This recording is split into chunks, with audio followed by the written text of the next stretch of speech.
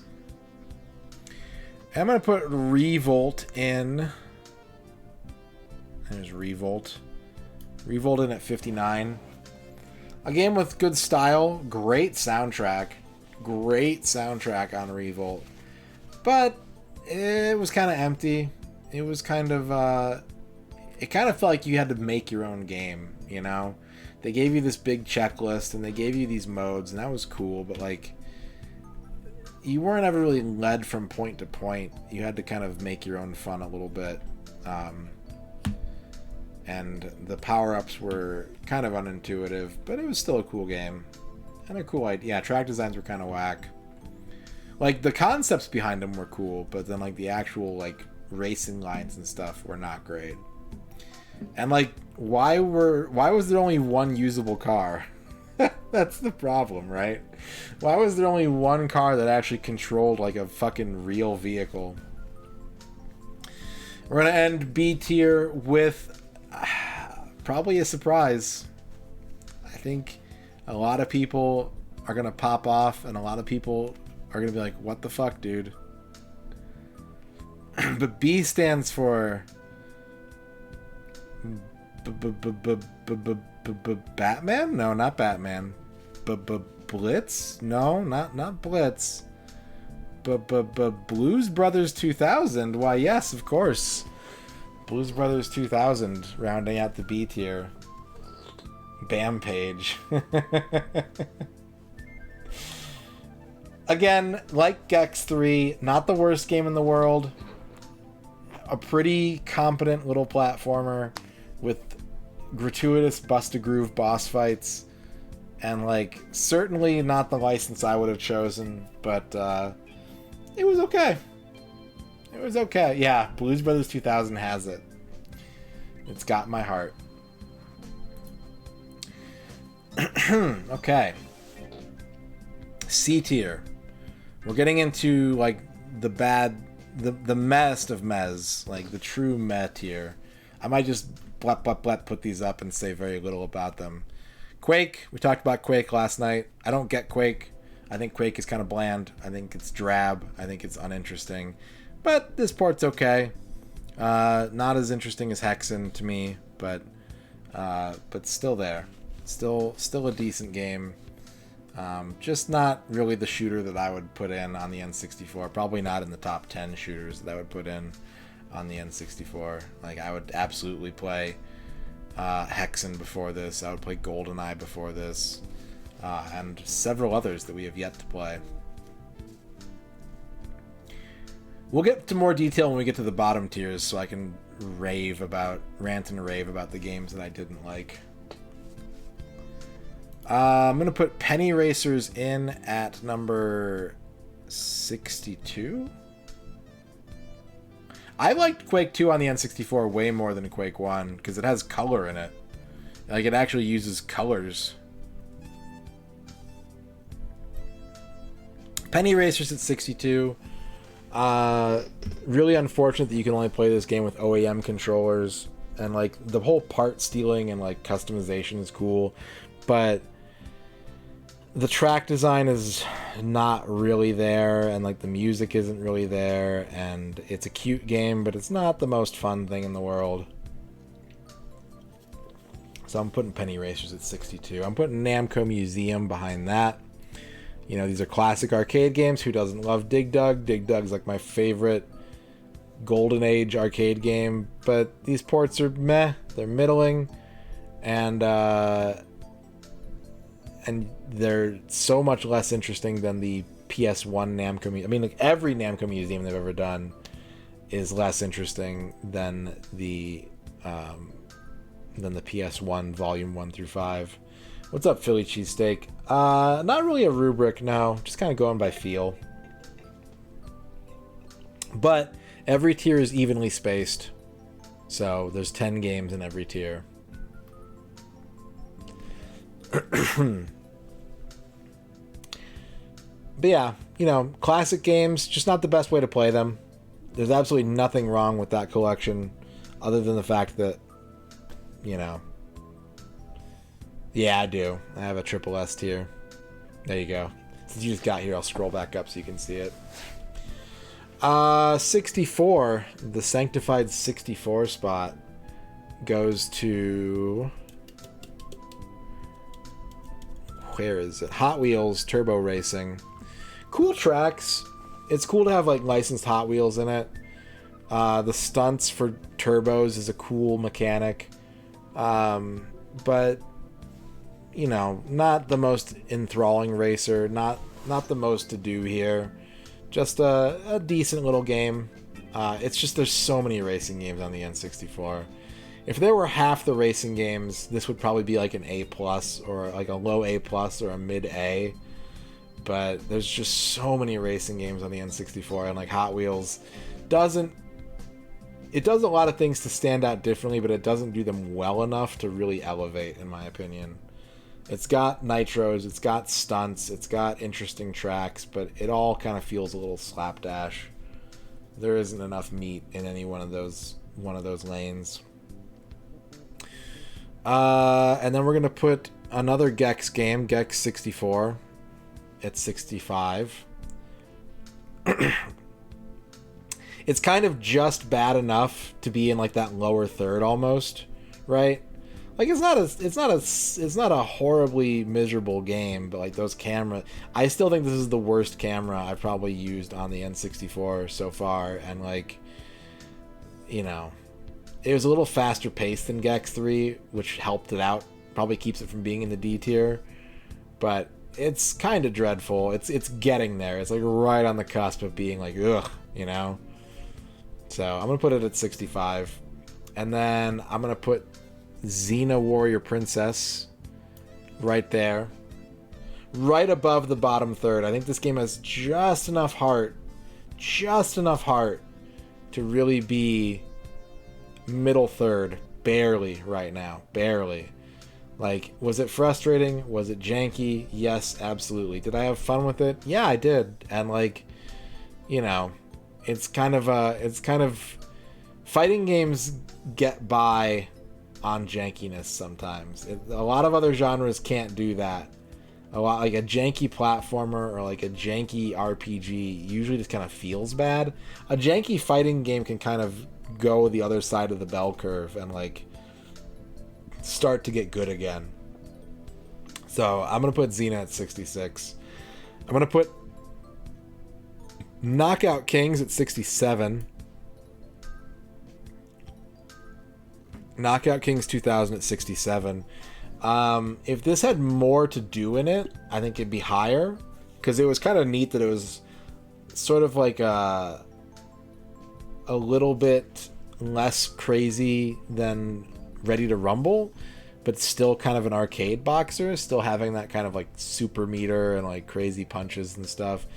But it just, there wasn't enough to do in this game. There wasn't enough, you know, even in the career mode, like you could just jump ahead several boxers at a time and try and get as high as you could. Yeah, everything's going to be C or worse. We're going 1 to 100.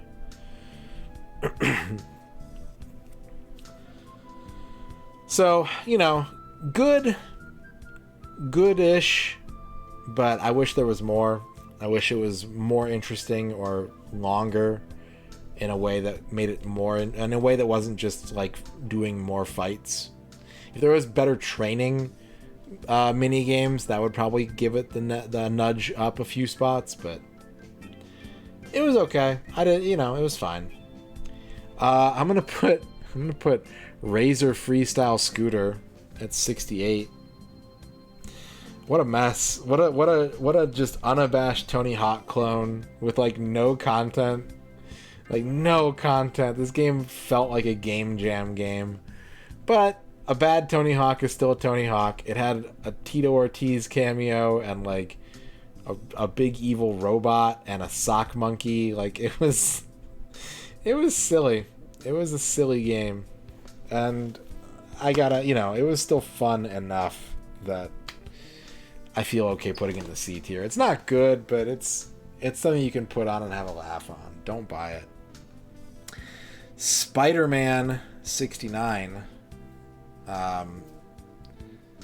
Yeah, Spider-Man gets the much sought after 69 ranking this time. You know, it's not a very amazing game. It's not a very spectacular game. It's not a very 2099 game, but it has flashes. It has moments.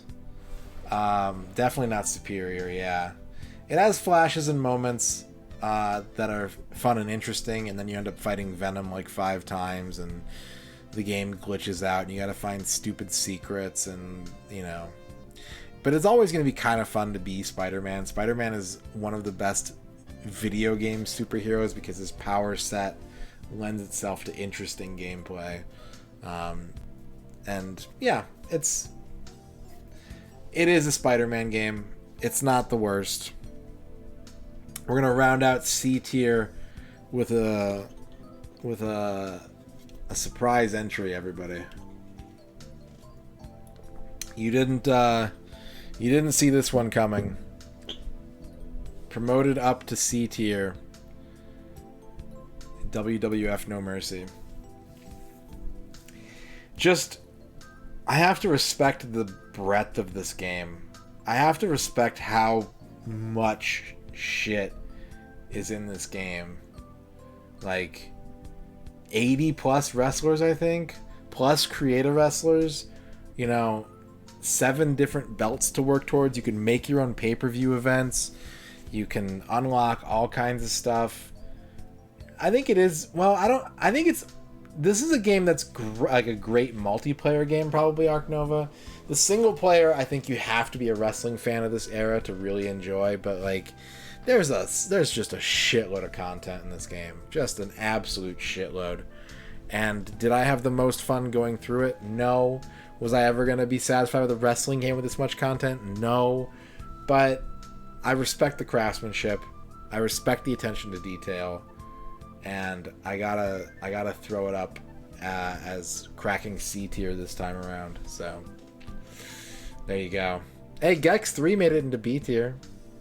Buttercup. It's just Gex 64 that's not the best. And David Cage, nice. Yeah, Custom Robo is neat. It's not. I played the GameCube one. It's not my favorite, but on the N64, a game like that might fare a lot better. So we'll see. D tier. D tier. Ready for D tier?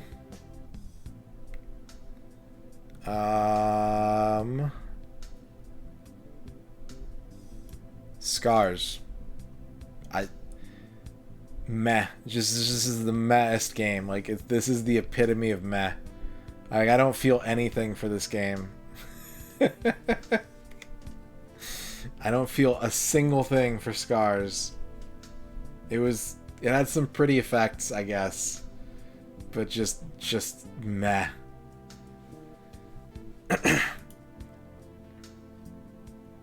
I barely remember it, Dorky, and I played through the whole fucking thing. Number 72, 82, 72, 72. Yeah. Number 72, Rampage World Tour. I think if this game had save files, I probably would have given it a full tier upgrade, almost like 10 spots. But Rampage just isn't an interesting enough game to play for the amount of time that it takes to play through this game. It might have save files. It's still, like, this is... Whereas, like, Gauntlet kind of stays fresh because you're leveling up and you're like your dude changes graphics and like gets cooler armor and shit, or you go to like a different environment like a swamp or like a volcano. Rampage is just like it hits you with like its concept right away. You're like, cool, this is fun, and after 5 minutes you want off this ride. Like in the arcade it works because the game kicks you off the game. Home ports, it's just there's nothing to do in this game. There's not any staying power. It's a great concept. It's just not. It should never have been like a 3-hour game. period. South Park Rally at number 73. A game that I respect for its creativity. As far as kart racers go, it actually kind of rivals Diddy Kong Racing with the different like objectives and level designs, and like the fact that you can play this game like a dozen different ways in multiplayer depending on which level you're playing is super cool. It's like 30 fucking characters. That's incredible. Unfortunately, it's an early South Park game, and so it's full of gross shit like poop and herpes and stuff, and I'm not feeling that. I don't dig on that. So yeah, like, and the mechanics weren't there. Like, it wasn't a satisfying racing game. It was just like the modes were cool, the driving wasn't. So number 73 for South Park Rally. Dark Rift at 74. Pretty bland game. Pretty bland visuals, bland character design, but it ran fucking good, didn't it? This is a great running, like, technical achievement for Dark Rift. Just not a great game, but and like the fact that just combos, there's like no natural combos in this game, so frustrating. But it runs good. Gotta give it props for that. Yeah, I think so, Gao. I think I would agree with that. It just kind of depends on how you feel about the flavor of the game. I love the flexibility. I don't love the first 3 seasons of South Park. 75 is Midway's Greatest Arcade Hits. Again, just like last tier list, it's lower than Namco Museum because I prefer the Namco games to the Williams games. I think the window dressing, the menu UI and stuff is nicer in Namco Museum.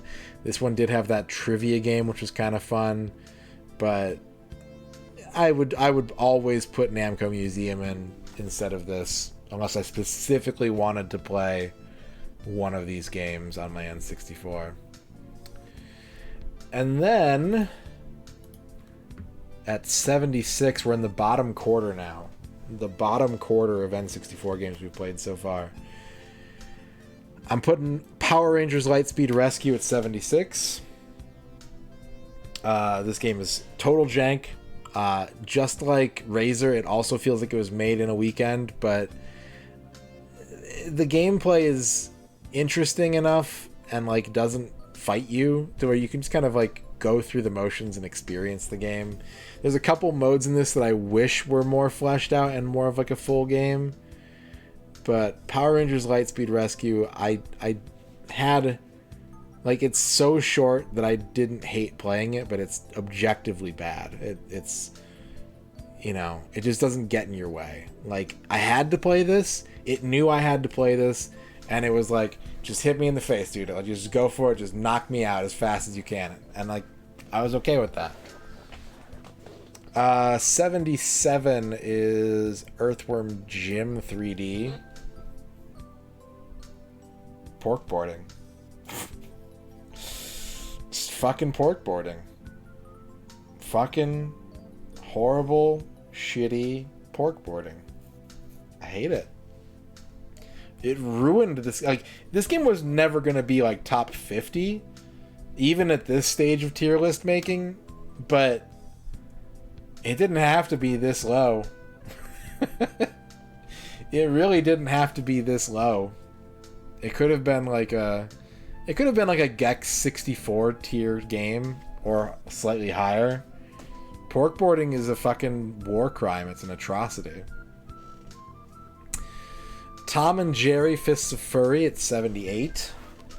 Another game that I think if they had just made it 4-player, I'd probably put it 10, 15 places higher. It's got good cartoon slapstick. It's decent. It looks alright. Like, the visuals are there. But I don't understand why you would make a Power Stone type game and limit it to 2 players at a time. And I don't know why you would have such a small roster. I mean, I guess Tom and Jerry doesn't have a huge cast of characters to pull from, but it gets real old real fast. But while it's there, the music is nice and jazzy, it looks good, and it plays okay. It's just, It's not what a game of that genre should represent.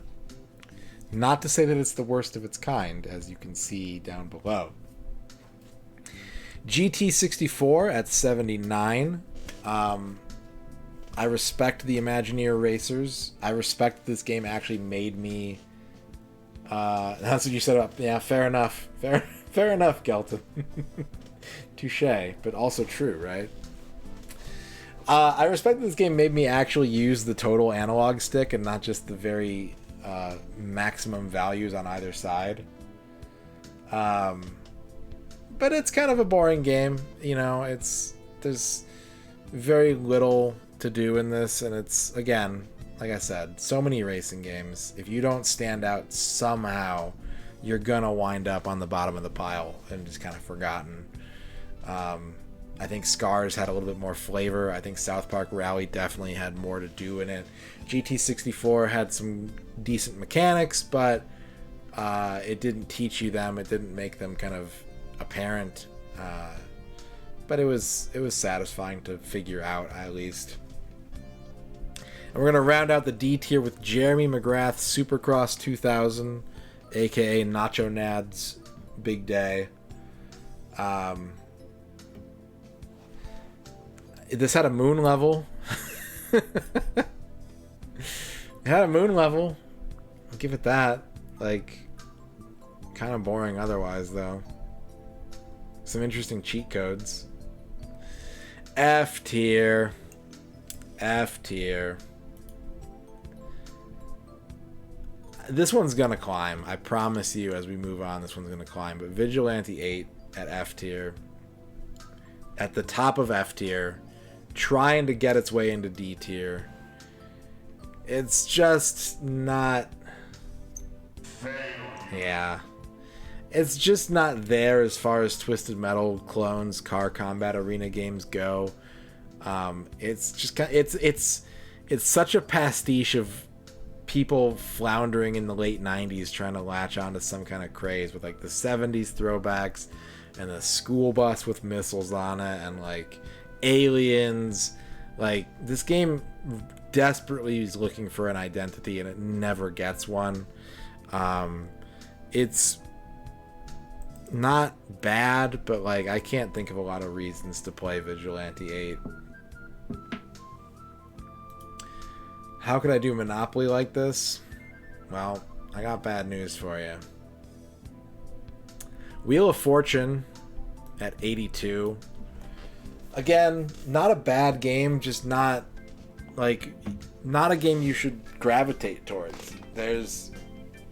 You can get the same gameplay on the NES or the Super Nintendo. It's cool to see FMV and like a 3D wheel on the N64, but it's just very content light. It is what it says it is on the box. If you love Wheel of Fortune, great, but like this game didn't really do anything to be more than that, or to like really take a step forward and I don't know, have like a stat tracking or something. It's a Wheel of Fortune simulator. NFL Blitz 2001. I know people love Blitz. I can see the appeal. It doesn't have that snappiness, that arcade snappiness of NBA Jam. It's rubber bandy as fuck. The rating system is bullshit. And this doesn't feel like... If this is the third if this is the third NFL Blitz game, like, it still feels like Blitz 1. I don't see why we needed more and more and more and more of them if this is all they were going to do with it, you know? Cruising USA at 84. Cool game. Shit port. Shit port. Horrible port. Awful port.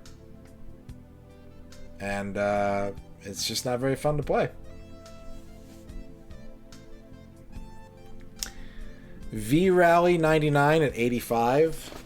V-Rally Edition 99. Decent physics. Pretty good graphics. I would have liked the soundtrack, honestly. Just like any music would have been nice. Aside from that gross, filthy bass line during the menus. But yeah.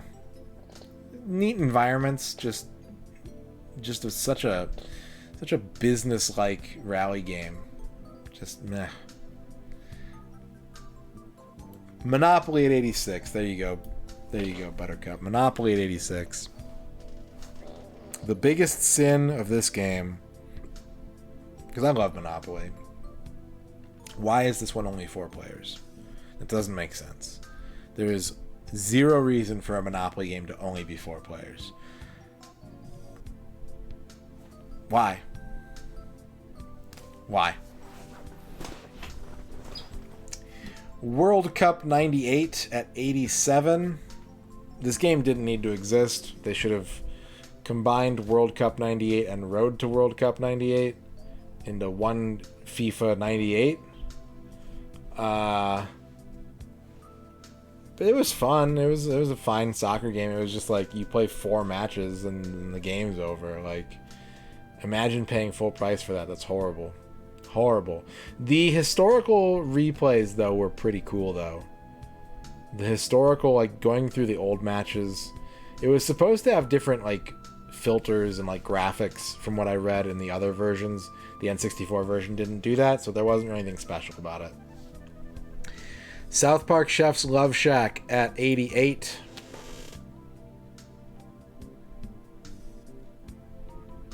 Oh, does it? Then yeah, what's the point? What's the point? South Park's Chef's Love Shack at 88. I would have preferred a You Don't Know Jack 64. The questions would have been funnier and more interesting. They wouldn't have had those garbage Shockwave arcade like asteroids clones and stuff. This just is like, you'd play this game once with your friends and go like, that once was enough time. One was good. Yeah, like if South Park Rally didn't have as inventive all the different game modes and stuff, I'd probably put it over it. But South Park Rally really went above and beyond, and Chef's Love Shack sure as hell didn't.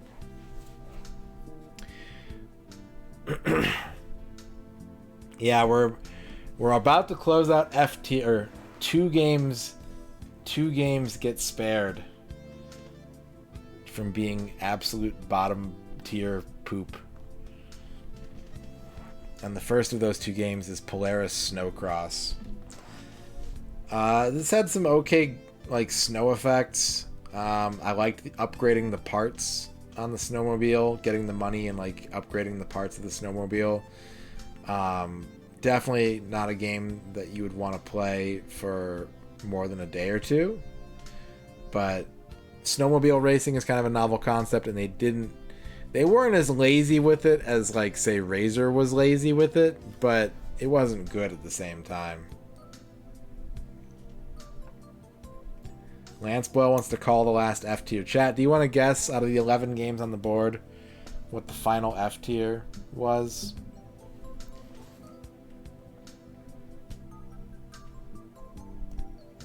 Off-Road Challenge.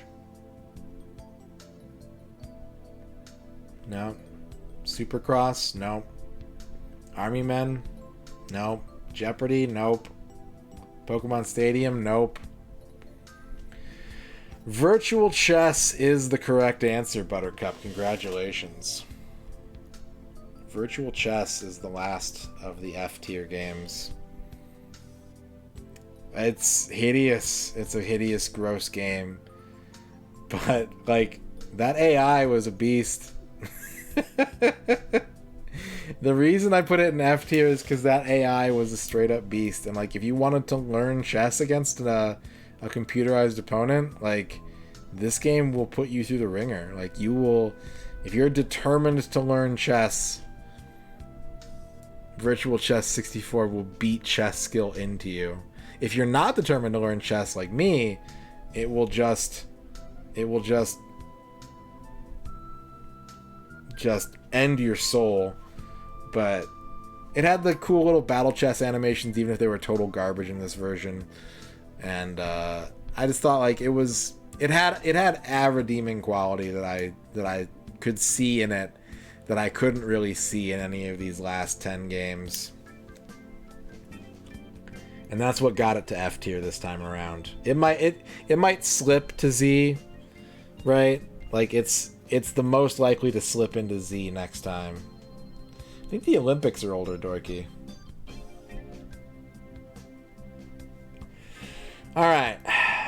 Off-road challenge is the top of the Z tiers. Really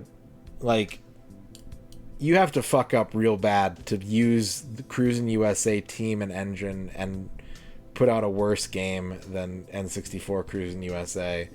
The degrading upgrades and like the horrible track design and just this lost all of the charm that like Danny Sullivan's off-road had, and just turned it into like this pay-to-win arcade bullshit. They just recycled old pieces of existing tracks. Not good. Army Men Sarge's Heroes 92. Again, a game that I feel I should rate highly because every game was like this like 2 years later. This is so many over-the-shoulder third-person shooters, but it doesn't work on this control scheme, it doesn't work on this engine, it doesn't work from a code perspective, and it just all becomes this messy, shitty, unenjoyable slog after like the first 2 levels, unfortunately. So Z tier for Sarge's Heroes. I am going to put Pokemon Stadium at 93 because, again, polish goes a long way, and even though I hate this game and everything it stands for, it's pretty as fuck. Like, they put a lot of effort into the graphics and sound of this game, and it works. Like, you know, there's a ton of, like, they actually got all the Pokemon into it with, like, animations for the moves and plenty of different game modes and mini games, but man, do not like this game. Do not enjoy. Jeopardy at 94. Just, like, somehow less fully featured than Wheel of Fortune. The autocomplete idea for putting in answers, I guess I appreciate the spelling help for most people, but all it does is lay bare the amount of, like, the list of words that the game recognizes and kind of spoils the trivia aspect of it. Just meh.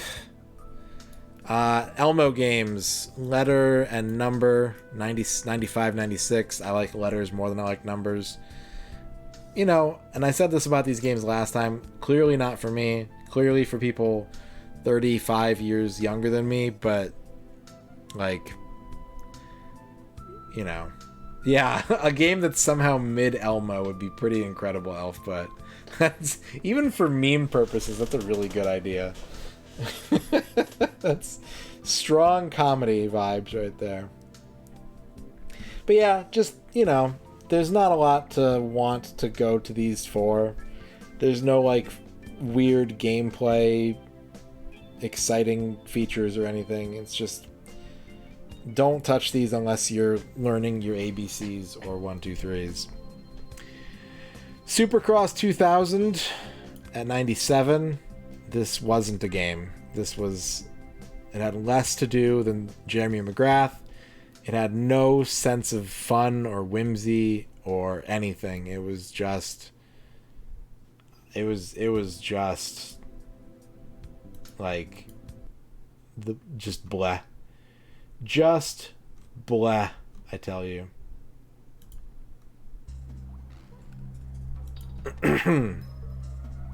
Powerpuff Girls 98. This is a good license. They could have done fun stuff with it, and they churned out a shittier arena fighter than Tom and Jerry by a wide margin. By a wide margin, this game is just unfinished, uninteresting, and should be avoided. Probably the most dreadful fighting game on the N64. Rugrats Scavenger Hunt at 99. Honestly, the most boring game I've played on the N64, I think. And I love board games and digital board games, and this was just So boring. So boring. There's just nothing to do in this game. And you're constantly losing turns because you have to take naps. And the only way to, like, not take naps is to proactively take naps. It's dumb. It's just dumb. And then the worst game is Batman Beyond. A game that had a lot more promise and flash and licensing prowess than a lot of the other games here in the bottom 20 even, and just did nothing to capitalize on it. Just abandoned every idea and every potential avenue to turn out a fun belt-scrolling beat-em-up, and instead chose to just be a shitty, short, bland, aggravating mess. So, yeah, there's my list. There's your tier list, folks, ranked 1 to 100. What do you think? Now it's time for you to tell me how stupid you think I am.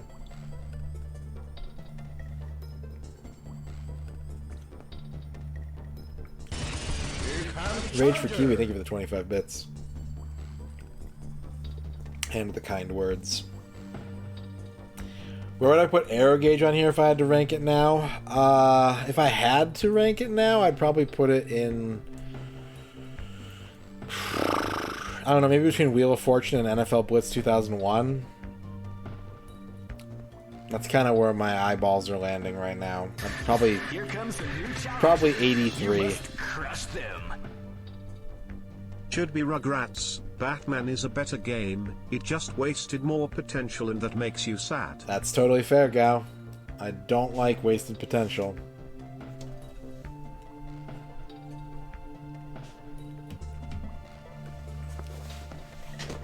I appreciate it, Lance. Thanks for understanding.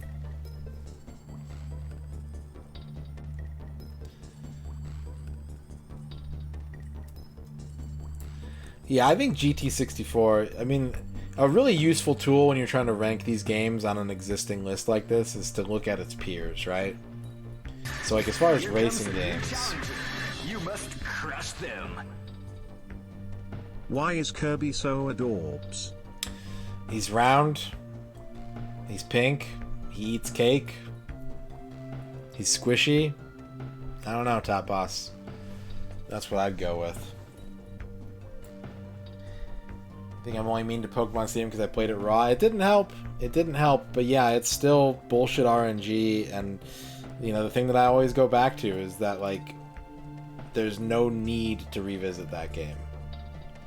If you had never played an N64 game in your life, but you did play video games, you could kind of make an argument for checking a lot of these out and being like, well, here's why this is interesting, or, like, why it's relevant. And, like, Pokemon Stadium, like... Just play modern Pokemon. Like, just play modern Pokemon. And I don't say those kinds of things lightly because I am a retro game enthusiast and I do think there's value in playing older games and newer games, but, like, at least with new Pokemon you get a full game that treats you with respect and not, like, you know, not a redundant, shitty, aggressive hate fuck. I would put the pesto Gouda cheese on top, and then the pumpkin spice Gouda cheese second, and I don't see any other cheese. If there's a hidden cheese, let me know, Dorky. Thank you. I love pesto.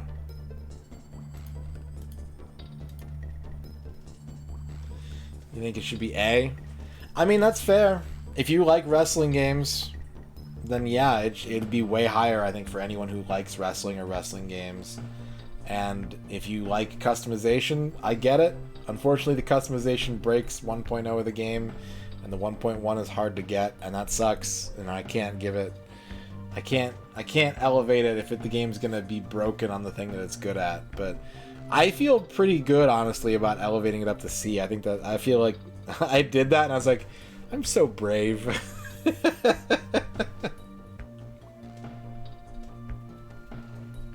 But I do, like I said, I do respect the content and just the size and the scope of that game. You know? 100% not for me, but you have to be in awe of what it accomplishes. Whether or not you are into what it does.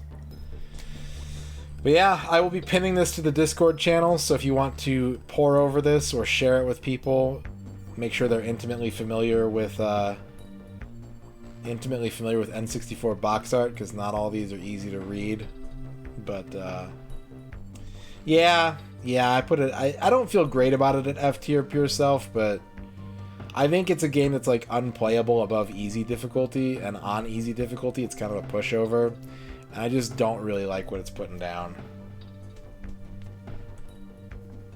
I'm not the biggest fan of vehicular combat arena games, and I don't think that Vigilante 8 does anything to really justify its existence beyond being on the N64, where Twisted Metal is not. Buying Jeopardy and shorting Nose Gunner. But it's Nose Gunner.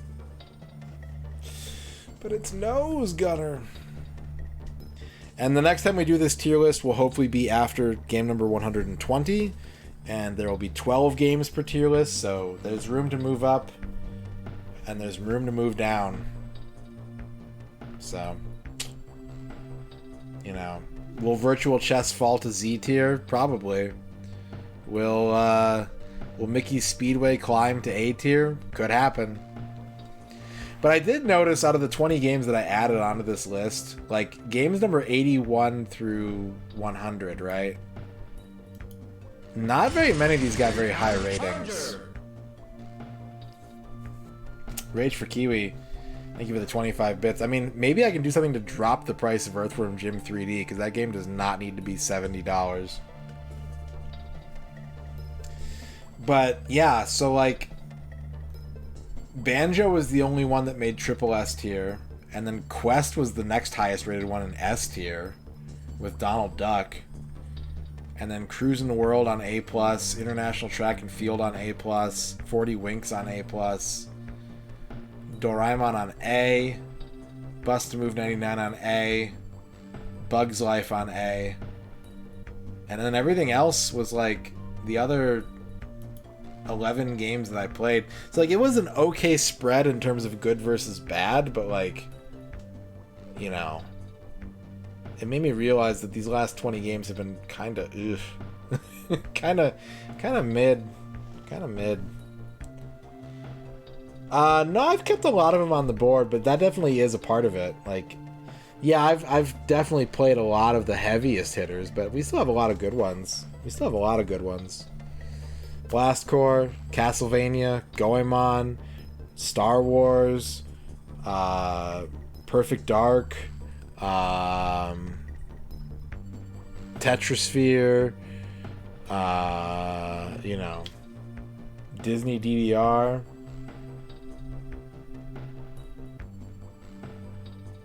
I liked Quest 64, yeah. Yeah, I like Quest 64. Yeah, it's going to be really hard to get knocked out of Triple S. Once you're in Triple S, you're pretty safe.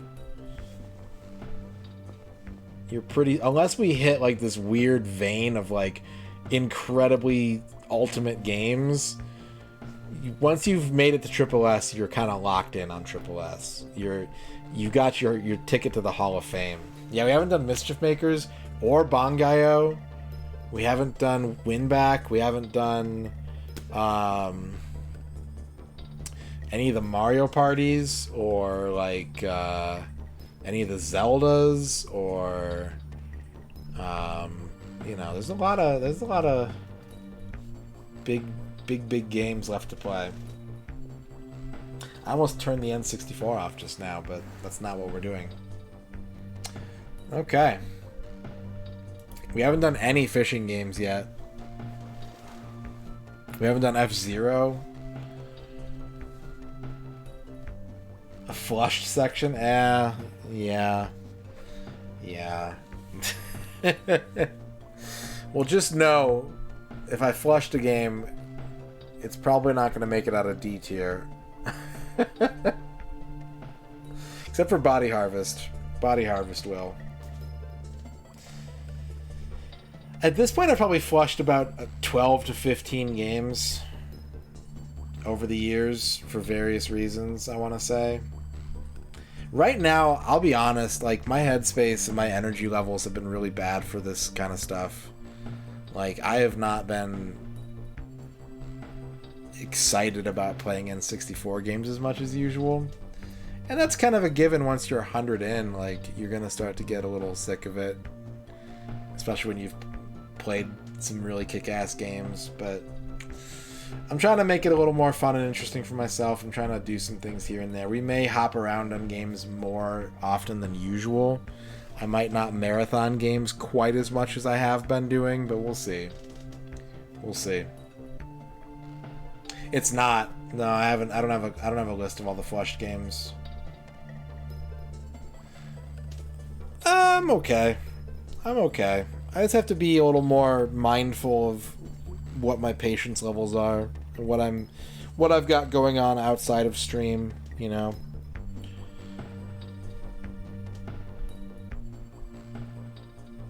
We'll get to other stuff soon. I promise. But we got some more N64 stuff to do, including tonight. I was worried because we were at like 2 hours when I got to like game number 50, and then once I stopped talking about each game for like 3 minutes, I did the last 50 in like 45 minutes. Yeah, I've heard of Cult of the Lamb. I haven't really looked into it at all. I know Tone of the Suns played it a couple times, and I've lurked on that for a few minutes, but I don't really know anything about it. Anything else you guys want to talk about this tier list before I go on break and drink a giant glass of water?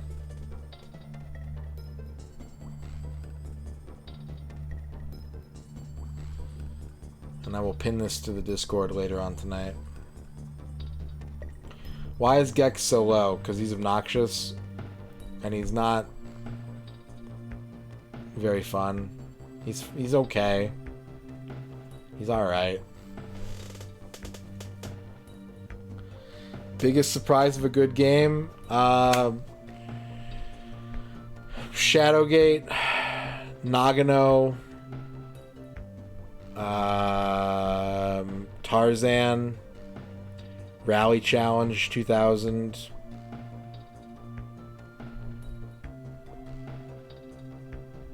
Kiss the tier list? I can't do that. Tigger, yeah, Tigger for sure.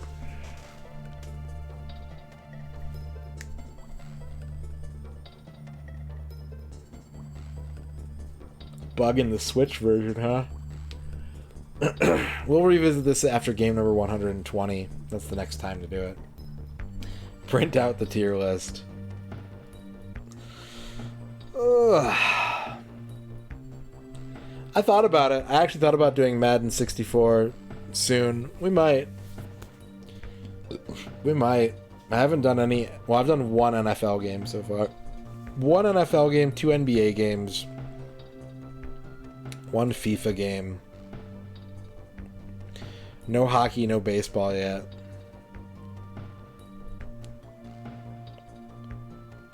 Lots and lots and lots of racing.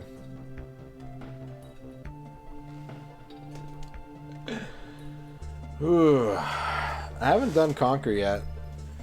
I haven't played through Conquer yet. That's another heavy hitter.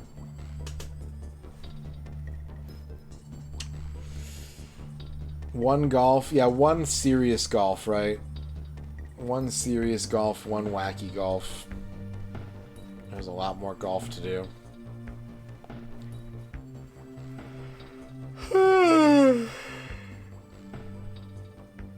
One flushed, well, I guess 2 flushed bowling games, really.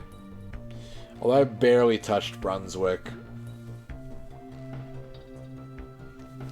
That was a really rough spot a couple weeks ago when like all the games that I were trying were breaking or like my memory card was corrupting on them. That was rough. That definitely set me back a little bit in my mindset. But I've got a game picked out for the rest of tonight.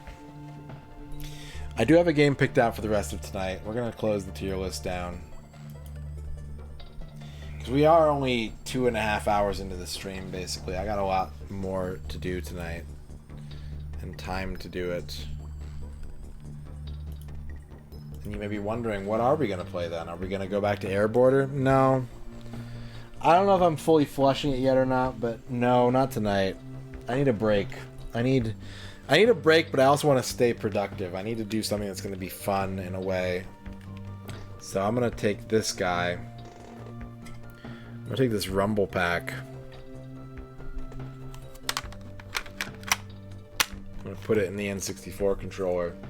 And when I get back from break, we are going to play the Wave Race 64 Rumble Pack version.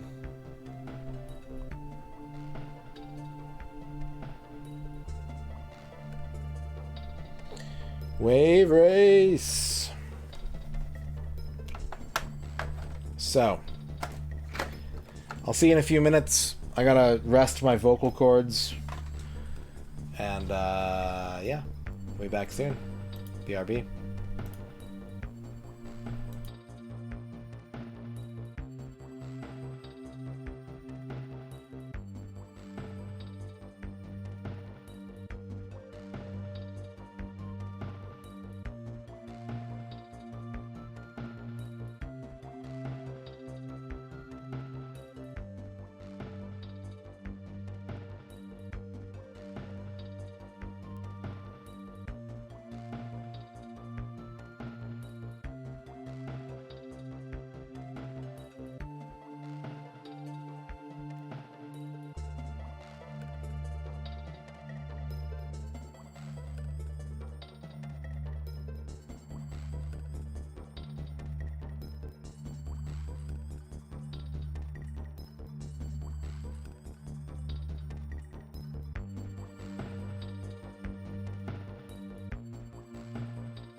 Alright, are you guys ready for some wave race? Man, my throat's gonna be fucked tomorrow.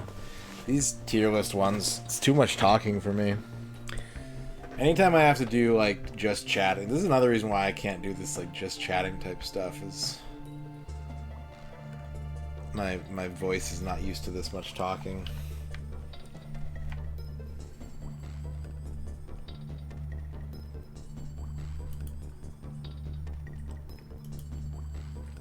But I know you guys enjoy the tier lists.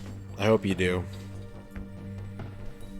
So, there you go. We're not going to be rating the Shindo versions. These are bonus games. This is stream chat community appreciation.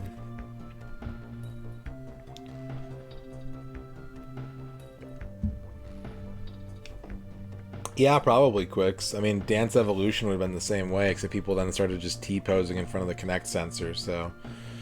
Yeah, probably. I think Konami has been trying over and over and over again to get people to dance, playing dance games, and, people just keep stepping on arrows.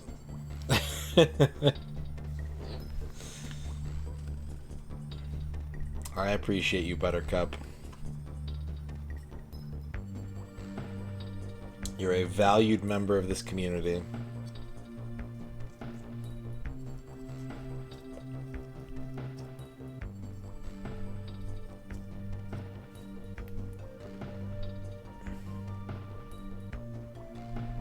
Alright. Wave Race 64 Shindo Pack version.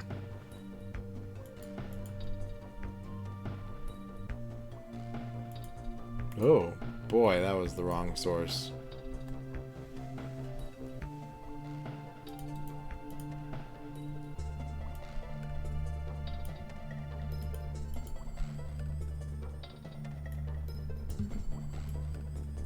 Wave Race 64 Shindo Edition.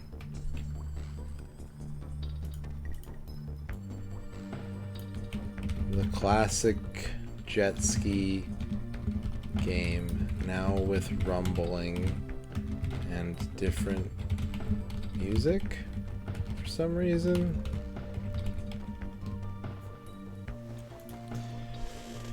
We don't really need a... I mean, I guess we can put a timer on. That's fine, we can do a timer.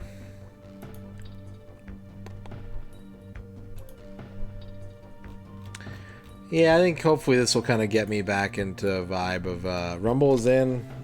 We're doing the Rumble. I don't normally do the Rumble, but for these ones we're doing them. Hopefully this will kind of get me back on track with regular progress and grinding out, you know, all this N64-ness. All this N64 skin. There's a little Rumble Pack icon. And that's the same icon they put on the boxes in Japan to show that a game supported Rumble.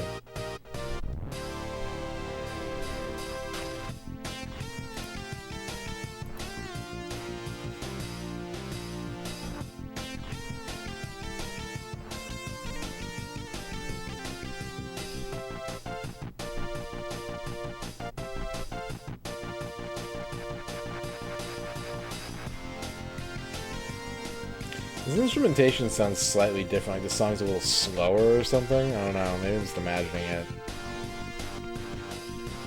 There is only one other real difference in this game compared to the American version, besides the rumbling and the soundtrack, and that is that you can now race against a ghost in time trial mode.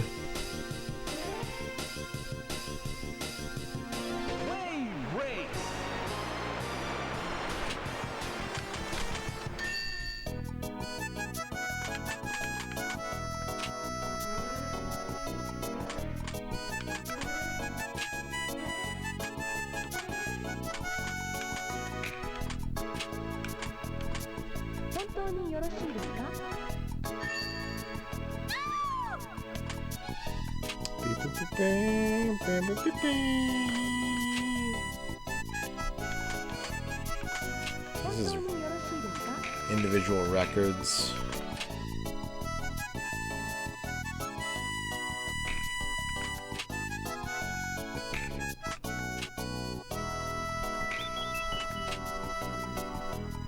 Edit mode.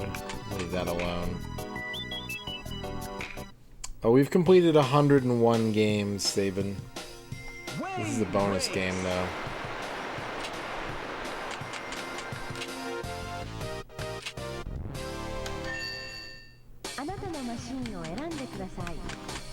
We'll play as, normally I play as Jeter. Or Mariner, I forget which. We'll play as Ayumi Stewart this time around.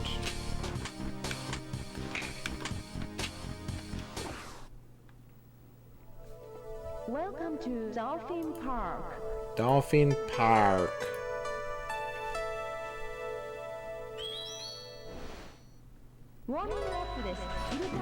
Oh yeah, this is the rumble. Okay. It's pretty nice. Pretty steady. You can like feel the waves. That's pretty cool.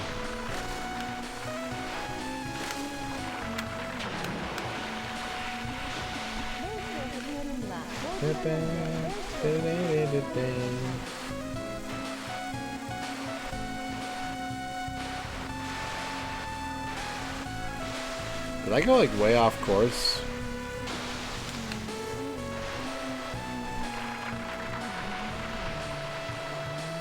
Is this an After Dark game? I don't think so.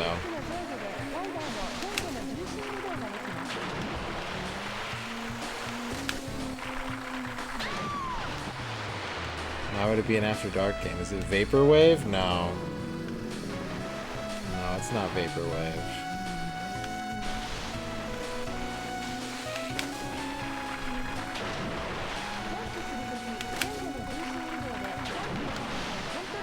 I've never been on a jet ski. I'm horrified of jet skis.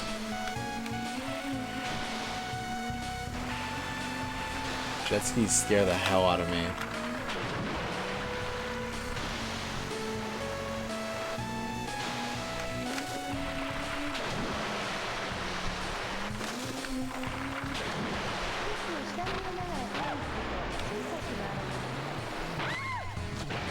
You like this a lot better without the LNR buoys? I think that's what makes Wave Race, though.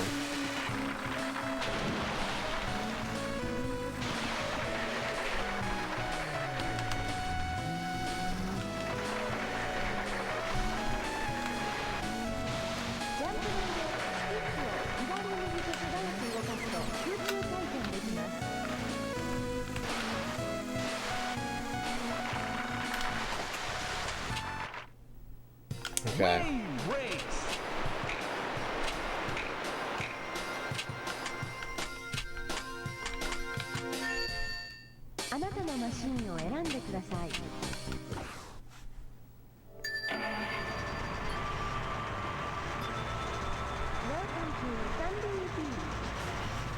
Sandy Beach.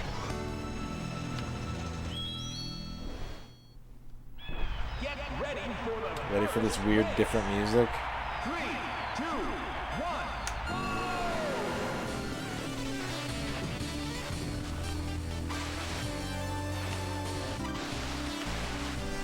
Wow, you left everybody behind.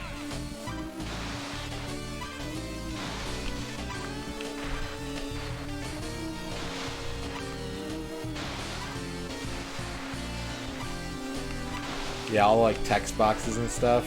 I agree, Dorky. That's the last record. What's your joke, Quicks?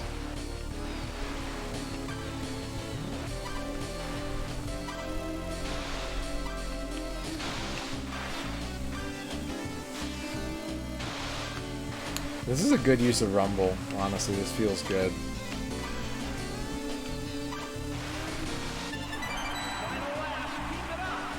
Why is that a joke?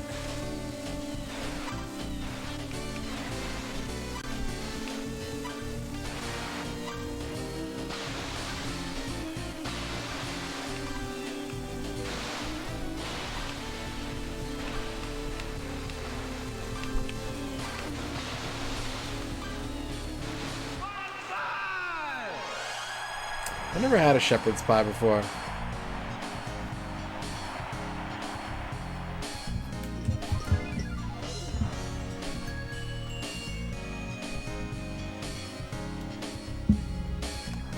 You should see the 2DX shit. You finished first and got 7 points. Great race. You should see the 2DX subscription service controller. Round.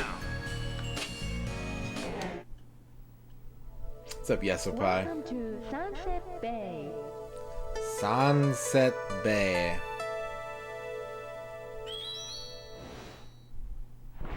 Warm up your engines. Have you seen the controller for it? 3, 2, 1.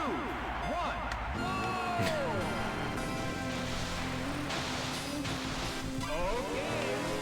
Maximum power. Wow. This seems like it's the same song.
I won again! Hooray for me!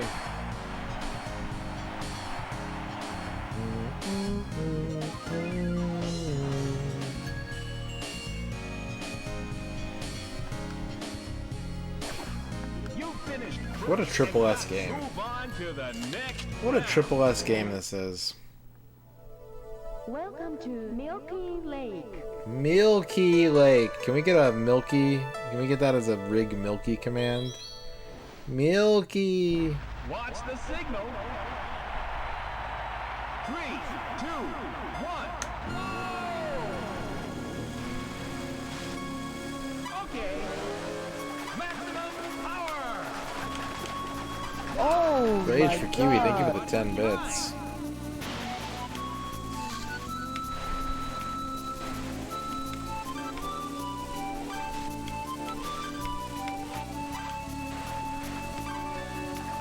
Maybe it's just the one song that's different, which kind of makes less sense. Like, why? Why did they change one song? That's a lap record. You're about 4 seconds ahead.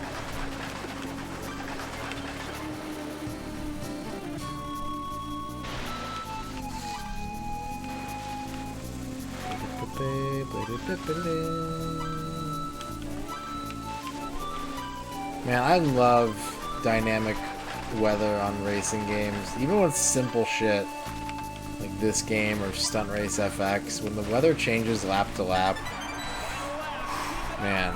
And like Blue Storm is so good about that. Blue Storm embraces that so hard and in such a great way.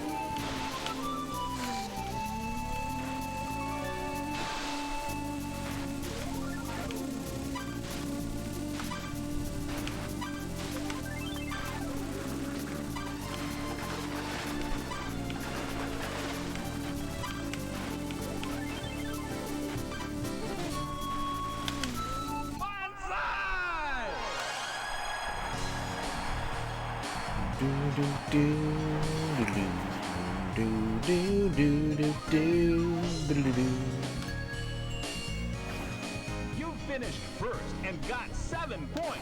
Great race. Move on to the next round. I will. Welcome to Marine Fortress. Fortress. Rage for Kiwi, thank you for the bonsai bit. Thank you for the one bonsai. Who's gonna win? 3, 2, 1.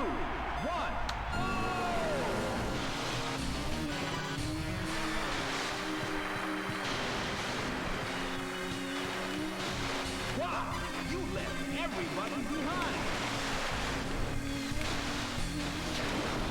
This one might be different. I can't really tell.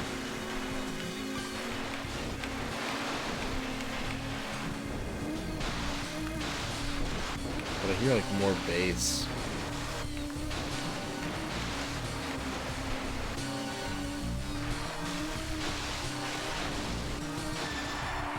You're still first.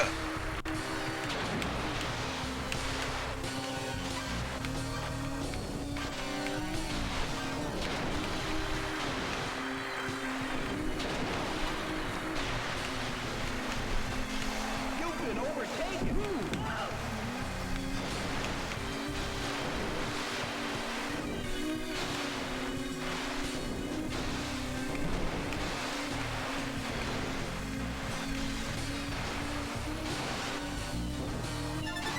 Final lap. Keep it up.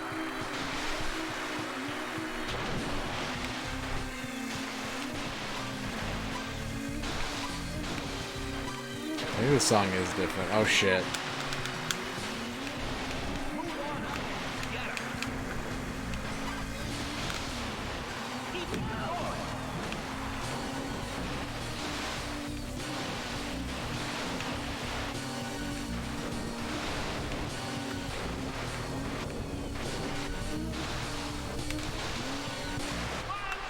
There we go.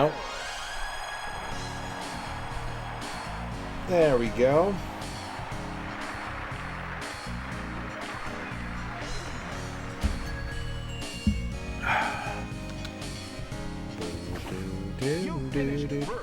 Rage for Kiwi, thank you for the 2 bonsai bits.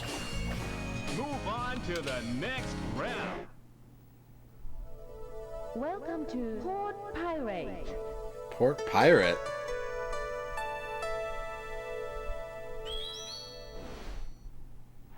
Have a good race. 3, 2, 1. Port Pirate. For Dooley. Look, everybody is behind you.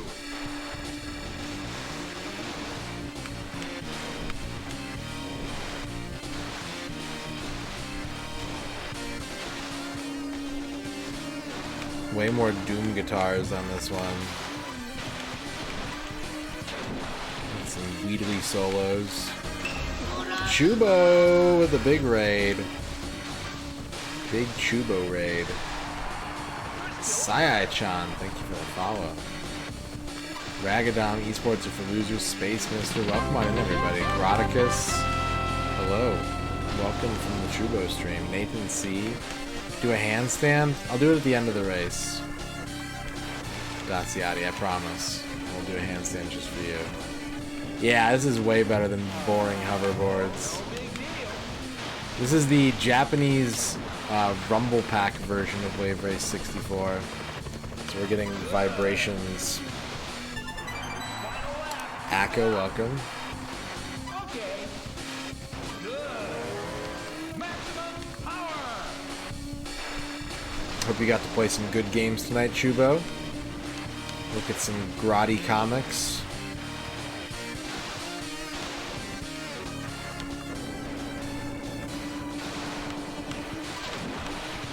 That's a boat. Alright, this one's for Daciati. Oh! You did it! Yeah, if you plug in your Rumble Pack into your keyboard, your desk will start shaking with the game. Welcome to the chat, Nathan.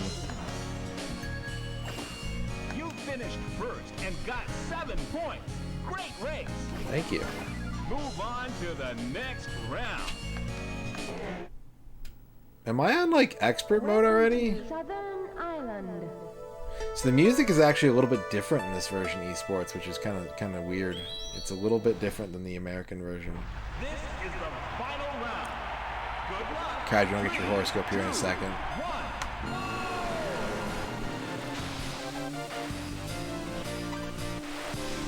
Fanta ad.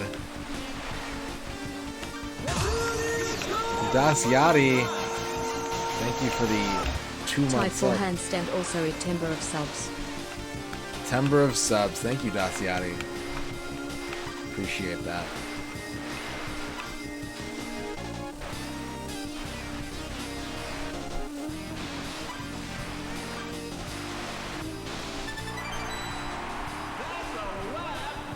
It's so weird that, like, Rumble is a feature that I completely take for granted. Like, it's already not registering in my head that this is special because it rumbles, but I keep reminding myself to pay attention to it. What's up, Big Bear's Cave?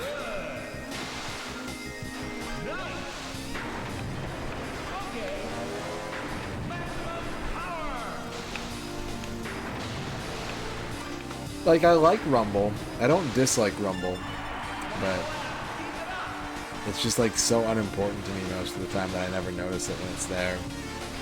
You're about 7 seconds ahead.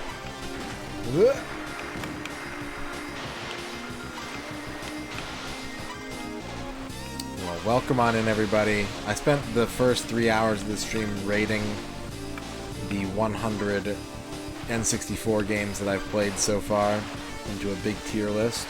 If you'd like to see it, I can link it to you in the chat so you can disagree with it.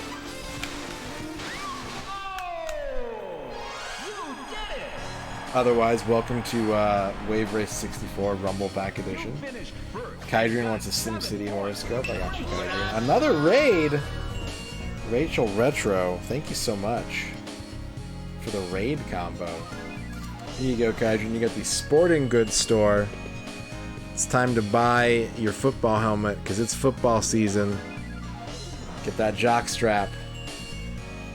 Get that popcorn ready. What's up, Rachel? How's it going? X-Keeper, thank you for the woo! BMO Raccoon. BMO Raccoon, thank you for the follow. Ooh.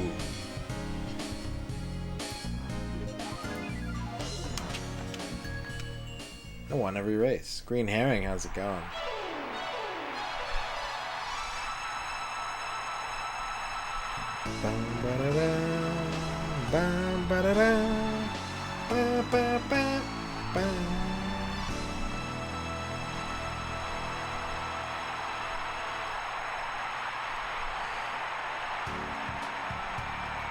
Look at this, the size difference between Ayumi's butt and Doug's butt. Like, Doug's butt is like 15 times wider than Ayumi's butt.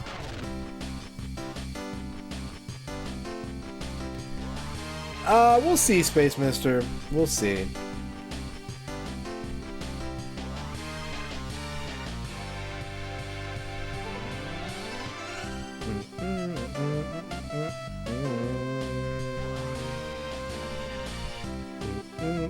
You get to move up to the next class. Yeah. Yes, I can't wait.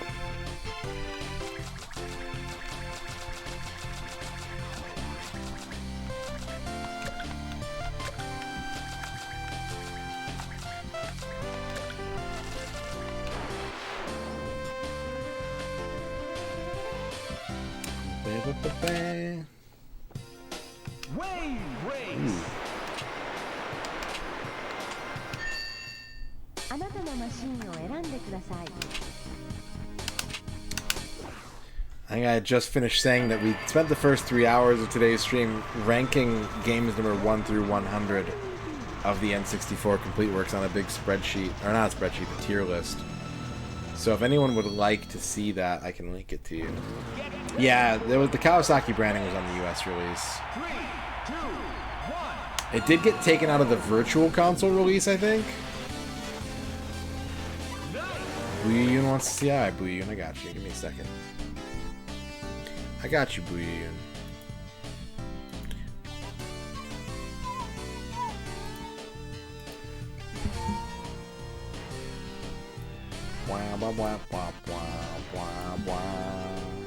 That should do it.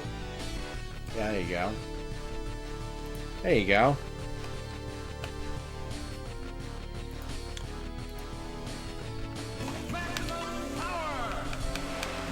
Shadrock wants to put points in the mystery box.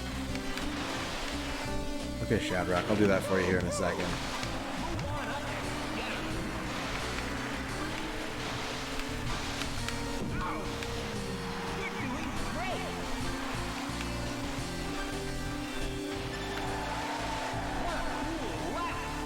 What a cool lap.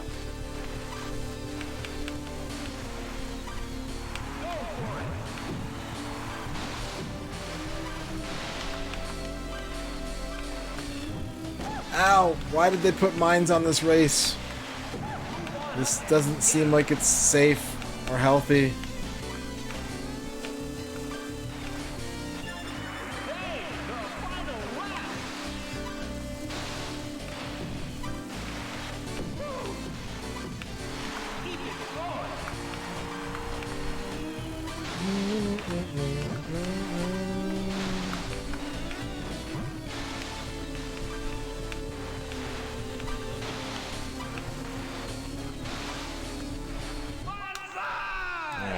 I gotta put Shadrock's points in the mystery box.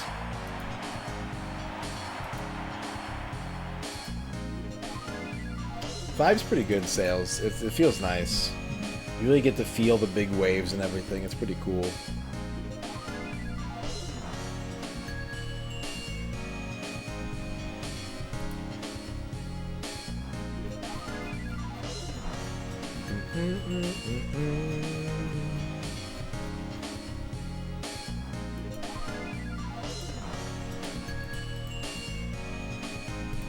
Alright. Thank you for putting your points in the mystery box, Shadrock. Appreciate it. Oh, X-Keeper wants to put them in too. Okay. Okay, I can do that.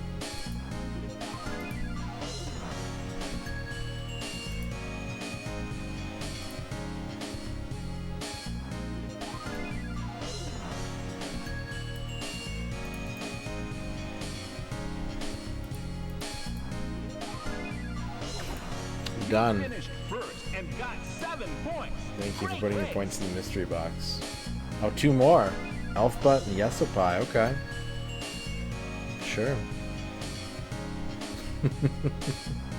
Maybe I am, Shadrock. Maybe I am. But the question is, are you curious as to whether or not I am? Or are you just trying to convince yourself that it's not worth it?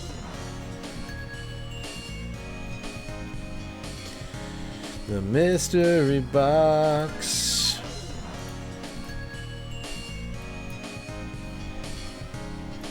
Okay. I have received your points, Elfbutt and Yesopai. Thank you for putting points in the mystery box.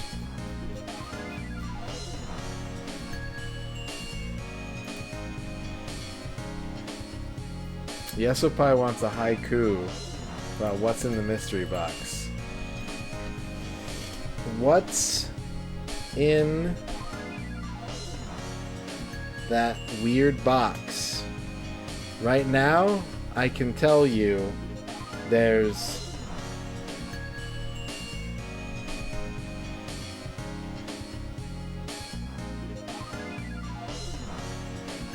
$12,000 plus points. There you go, Yesopai. Vocab, Bavork, and Salchar putting points in the mystery box. Thank you. Let me get those in there real quick. A mystery box. Okay. Thank you, Vocab.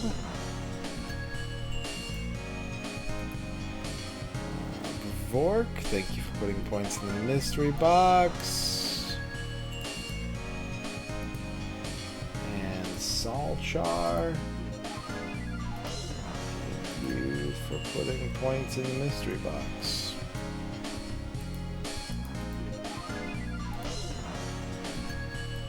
Thank you, everybody.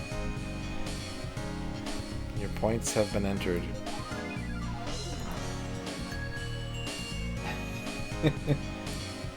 Shadowgate wants a haiku about the legitimacy of the mystery box.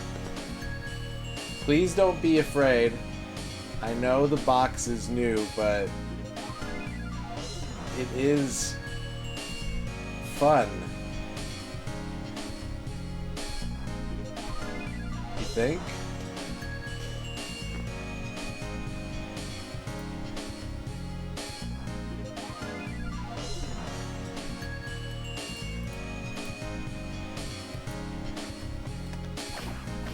Move on to the next. Shadowgate puts more points in the mystery box. Okay, Shadowgate. Warm up your engines. 3, Nice. 2, 1. Nice, nice Shadowgate. Nice. Nice. Thank you for putting points in the mystery box. Rachel Retro is putting points in the mystery box. Thank you, Rachel Retro, for putting points in the mystery box. Thank you.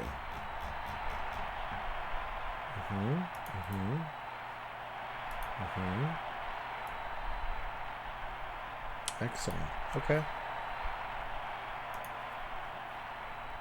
Thank you, Rachel. Here comes a new challenger. You must crush them. Green Herring, thank you for the 100 bits. The mystery of the mystery box. It's a mystery. That mystery box. Arc Nova, I'll get your points in after this race. Thank you for putting your points in the mystery box.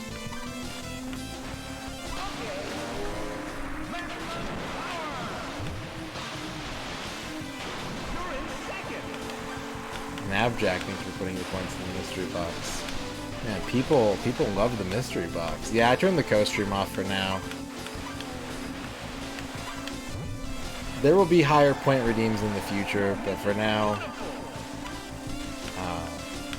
I think the prospect of a co-stream was kind of looming over me, and I'm not really in a great position to do one right now, so I decided to turn them off. Look at these mystery box points. Oh my god. Ooh.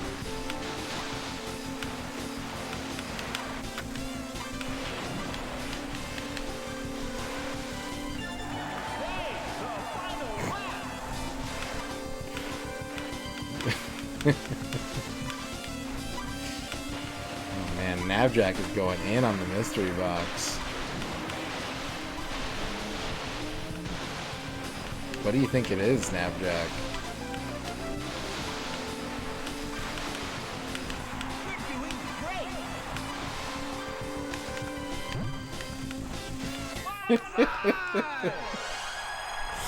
Alright, let me get all these points in the mystery box here. How many is that? That's a lot. Look at all those points.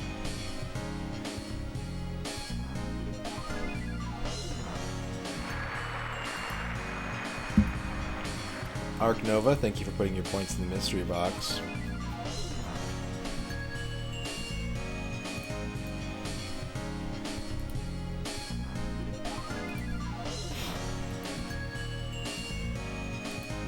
Navjack has 2 points in a row going in right now. Okay.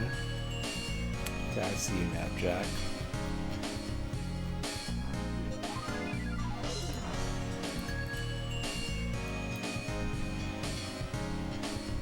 Okay, I got your first batch in.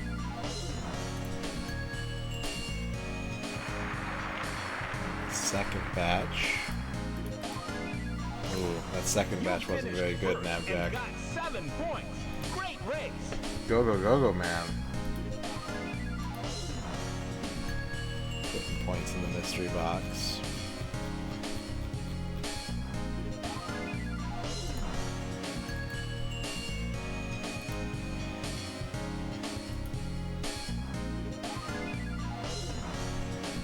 Dino slept all day. That sounds amazing. I wish I could sleep all day. I've been not sleeping very well lately. Alright, Navjack. I got Go Man's points. No, Navjack has like a bunch in a row. Alright, give me a second. I gotta put all these points in here. Do you want your points back, Pixel Caffeinated? I'll give you your points back. Here you go. I live my life on 4 hours of sleep. I live my entire life on 4 hours of sleep. I've only ever slept 4 hours in my life.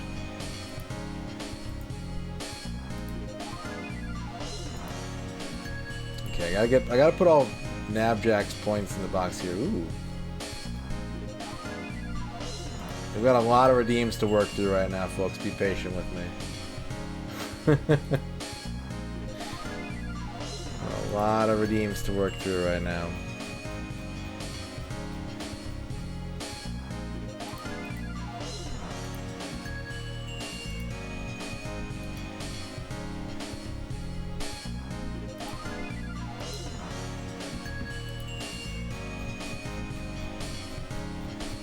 Put all these points in the mystery box. It's a whole thing.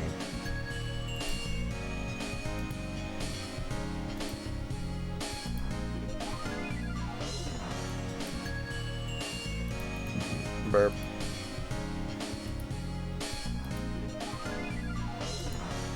The mystery box.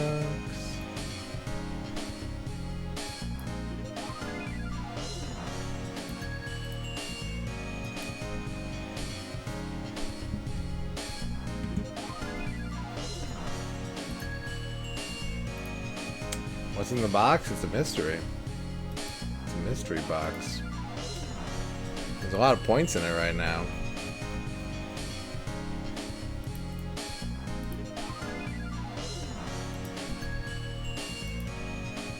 Okay, I'm almost done putting Navjack's points in the box.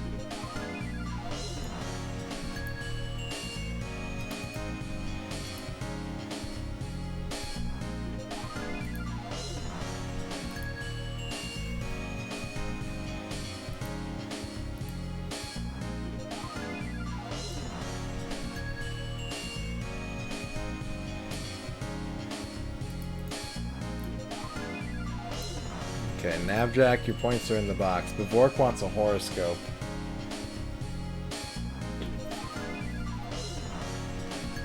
Oh, man.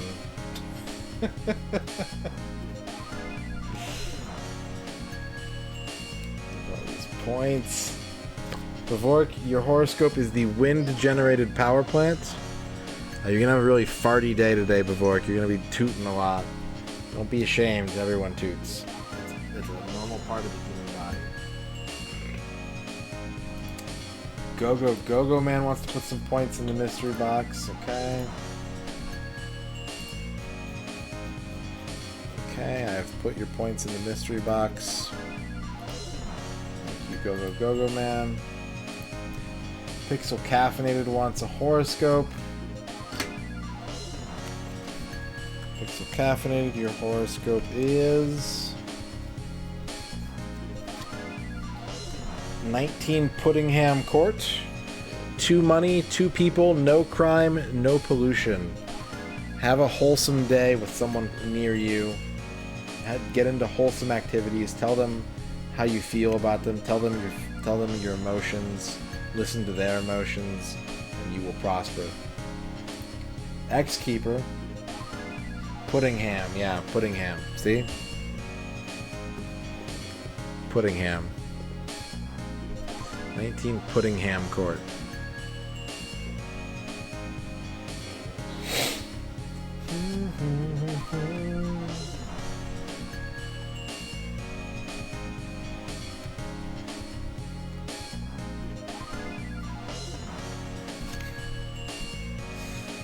Is it more ham or pudding? It's 19 of each. Ooh.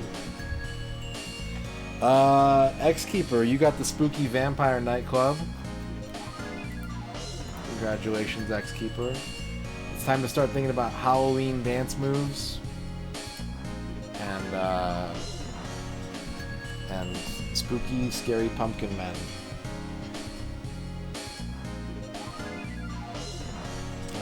I think we still have like 20 more. Okay, Elfbud, thank you for dabbing. I got 14 more mystery boxes I gotta get to before I'm gonna get to your horoscope, Dorky. Bear with me. People are lined up. Buttercup's putting points in the mystery box. Thank you, Buttercup. Thank you for putting points in the mystery box. Vocab's putting a ton of points in the mystery box. It's a good thing. It's a good thing I'm not in a rush to play video games right now. I'm gonna put all these points in the mystery box.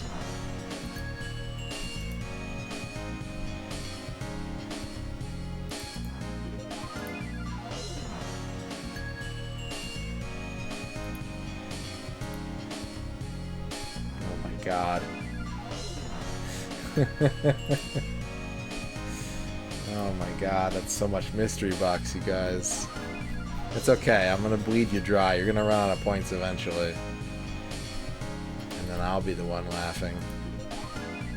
He's like, I want to put points in the mystery box. Please, give me points. I'm like, no. You had your chance, and you failed. The mystery box denied your request.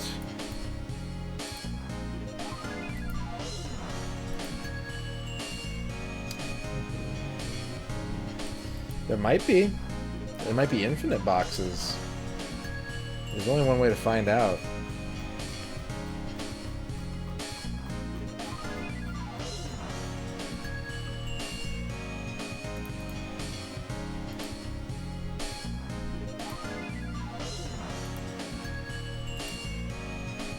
Okay, I've got Vocab's block of points in.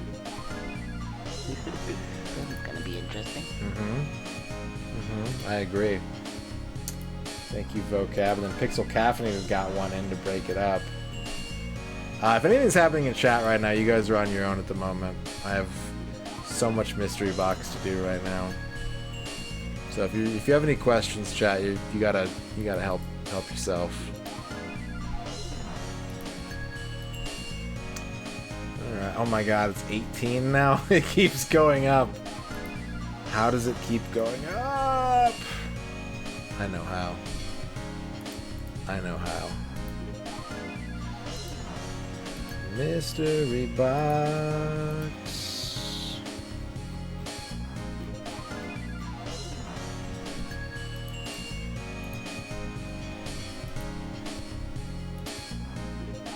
Okay. Working through Vocab's points now, again. Thank you, Vocab, for putting all your points in the mystery box. Thank you, chat. Thank you for putting all your points in the mystery box tonight. I appreciate it. X-Keeper. The mystery box is a pachinko machine. Every redemption is one ball. Plink, blink, plink, plink, plink, plink, plink, plink, plink. 24-hour pachinko stream unlocked at 10 million points deposited.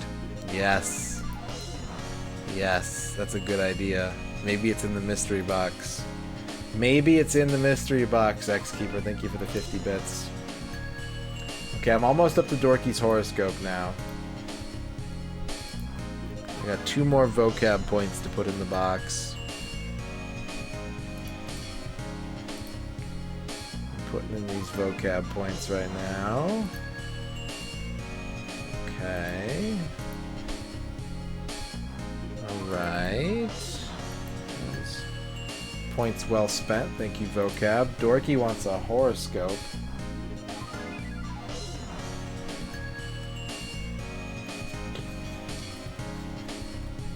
The box is too complicated to be handled by a script, Navjack. I mean, it probably could be, but I'm not smart enough for that. It's a mysterious box. I hardly know how to control it, honestly. I've just now fell into possession of it, so I'm getting used to it. Dorky, you got the Bensonville Fire Station.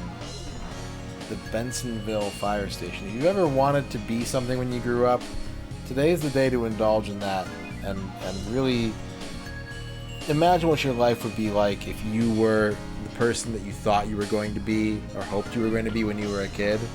And look on the bright side of all the cool things that you've accomplished instead of that thing.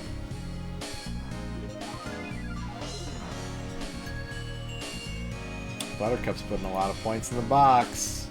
I'm falling behind again. I feel like that episode of I Love Lucy right now. Falcon the Fearless, thank you for dabbing. I think it's all mystery box now. I think, yeah, everything's mystery. Okay, so we're on Elfbutt. Elfbutt's putting points in the box now. I'm making so many channel points tonight. Ooh, baby, I'm gonna be like Scrooge McDuck at the end of this. I'm putting Elfbutt's points in the box.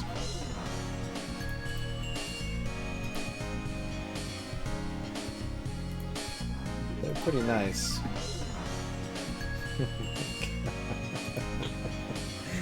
This is hilarious. This is good. I like this. I like chat's adoption of the mystery box. You're so fascinated by this box. You don't even know what it does. You have no idea what this box does, and you've spent so many points on it. What if it's a bad thing? What if you're like speeding up a bad thing happening? You ever thought about that? You ever thought about the consequences of your actions? Alright.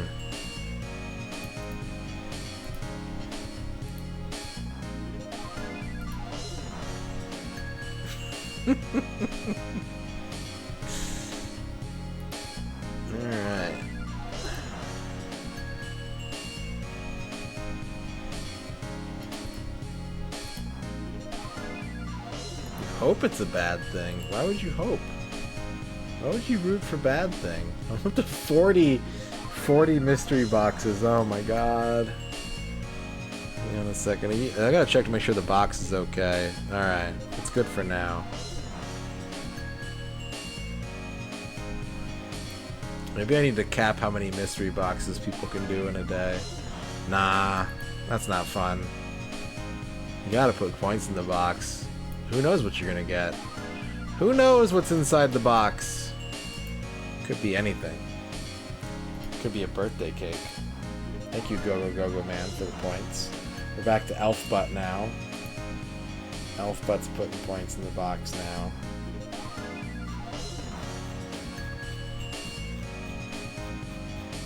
Shadowgate, do you still think that I'm just faking this? Because that'd be pretty funny, huh? If I was just pretending to be flustered right now, like, oh my god, what do I do? There's too many points in the box!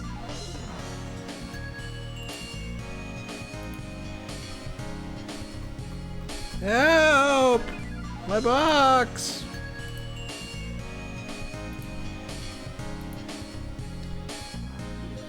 I see you're sending me messages, Buttercup. I have no time to read them. I'm putting all these points in the box.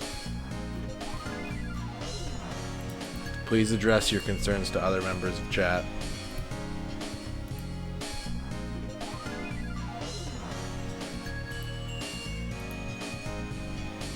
Ooh, ooh, ooh.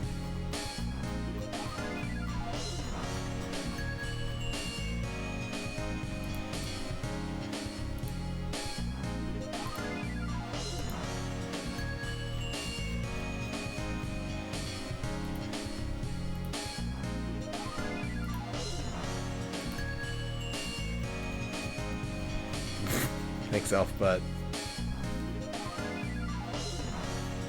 Alright. Elfbutt, thank you for putting points in the box. I've gone through your next block of points. Gonna be interesting. Now spend those points, baby. Get them out of here. Get them gone. Eliminate the points. Fall for my trap, and then tomorrow I'll be like, Radon gives you his entire game collection for 30,000 channel points, and you're like, no! Vocab's putting some points in the box.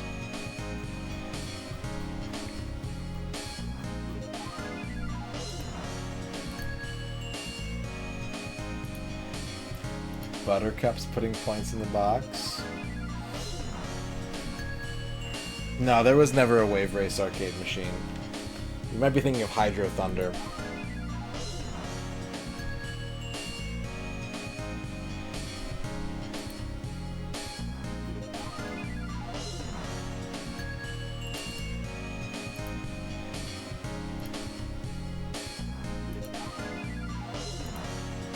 Mystery box.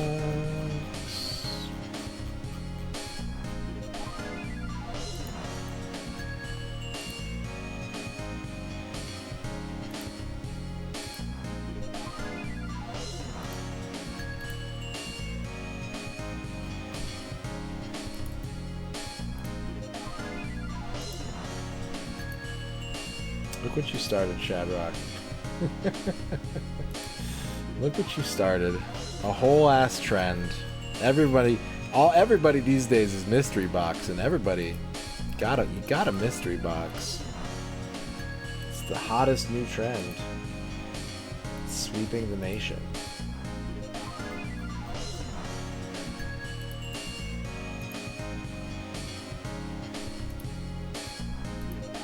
Still putting Buttercup's points in at the moment.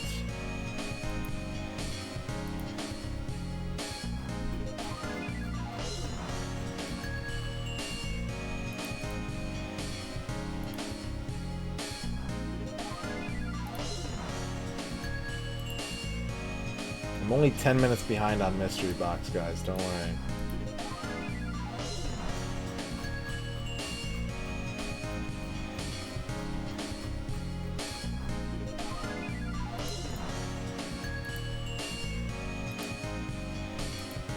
Alright, we're up to Navjack's points now.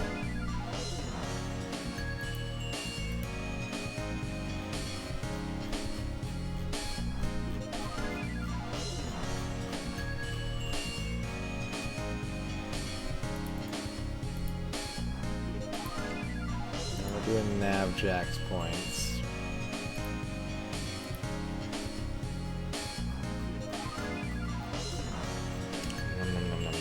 Points are delicious. Yummy, yummy points.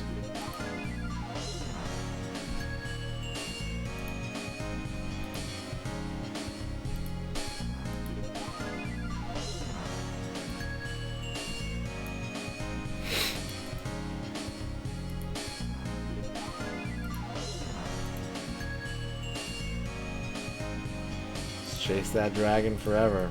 Yeah. You might never know what's inside the mystery box. It may never reveal its secrets to you. Or it could be the next pull. The next points to go in the box.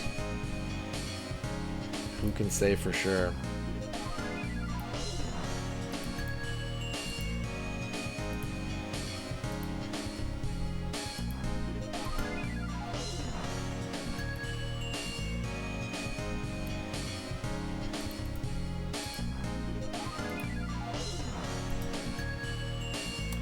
Okay, I'm almost done with Navjack's points, and I see Space Reb putting some points in the box. Thank you, Space Reb.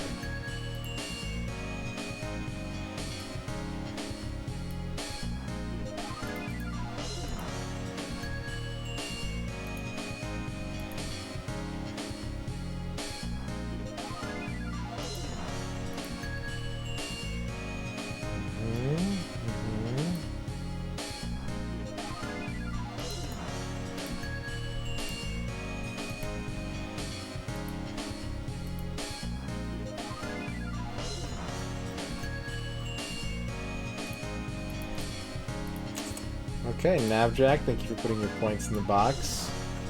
Space Reb, now I'm ready for your points. Thank you for waiting.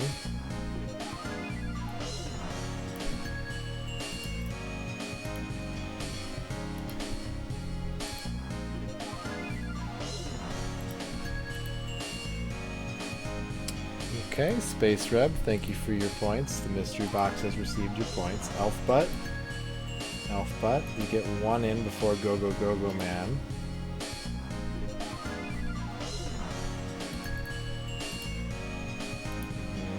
Okay. Now it's Go Go Go Go Man's turn.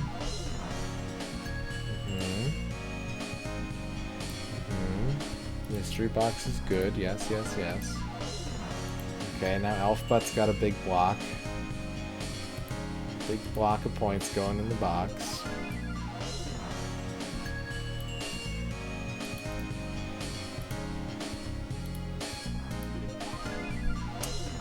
Big block of points.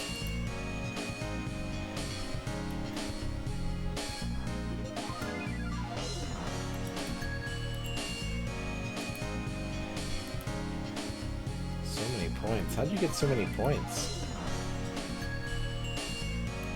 How many points do you guys have?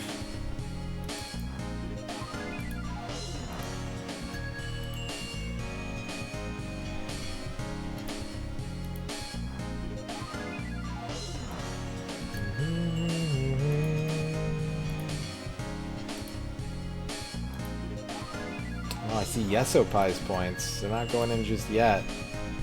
But I sees them.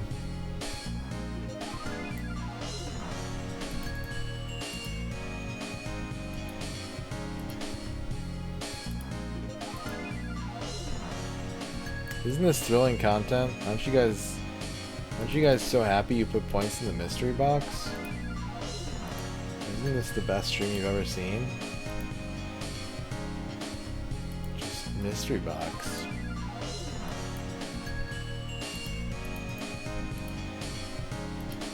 Okay, and then now Elfbutt and Yesopai are alternating now.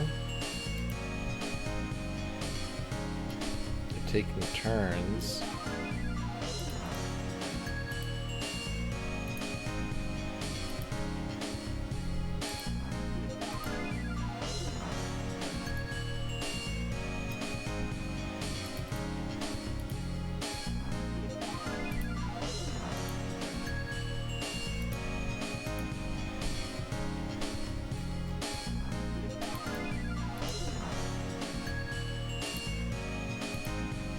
Okay, I think this is the last of Elfbutt's points for a bit here.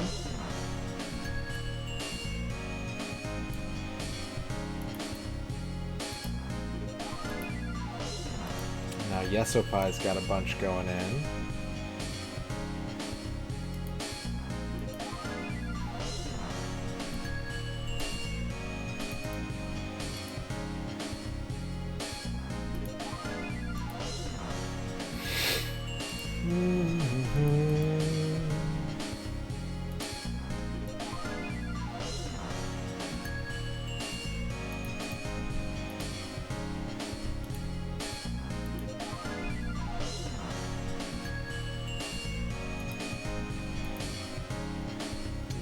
Okay. Thank you, Yesopai. Elfbutt. Elfbutt's putting points in the box.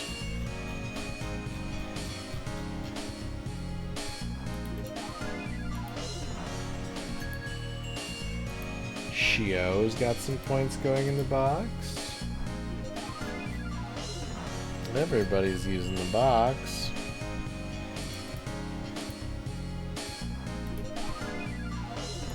Go, go, go, go, man.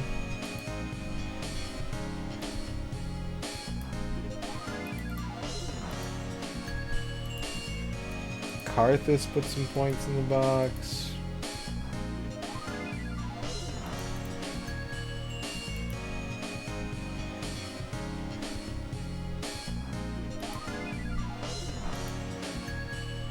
Elfbutt's putting some points in the box.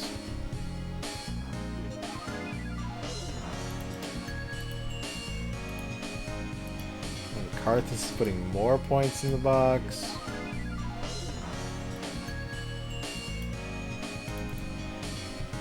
Okay. That was a lot of fun.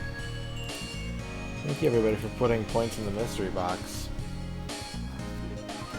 Oh, we gotta turn this off now. People put so many points in the mystery box, I can't play Wave Race. That was too many points. You guys put too many points in the box. You've ended Wave Race 64. How could you? How could you do that?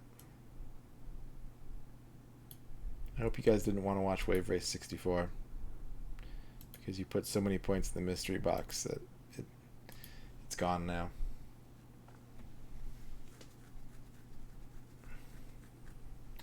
And if you're wondering, Karthus is the one that killed Wave Race. It was the first points that Karthus put in that tipped the scale. So now Wave Race is gone. Karthus, are there any N64 games that you'd like to see? I'll let you I'll let you throw a couple titles out there. Maybe I'll play one of those. Xkeeper, thank you for putting points in the box.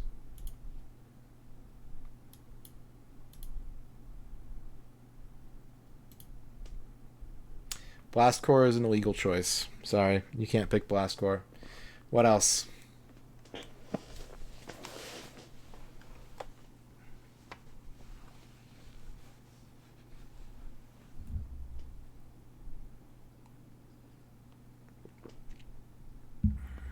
Superman?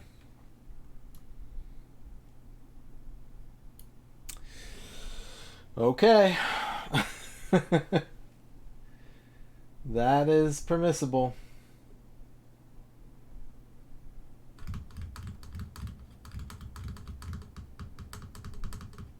Just gotta find it real quick. Just gotta find it real quick.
I think I actually need to take a break.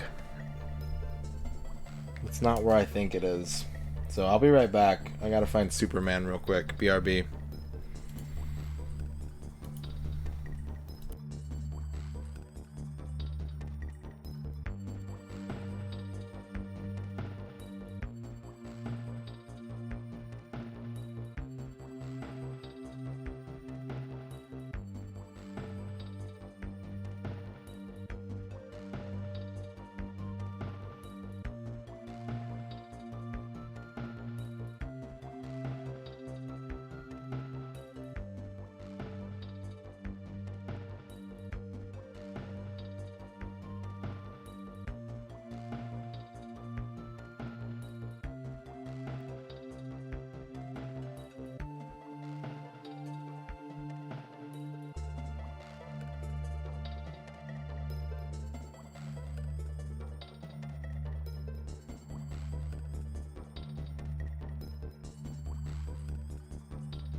Okay, I'm back.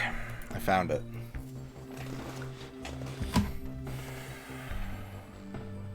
Here he is.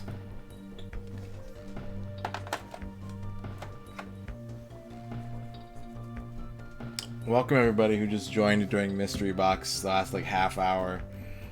You may need to reintroduce yourself if I haven't said hi to you, because that chat is long gone.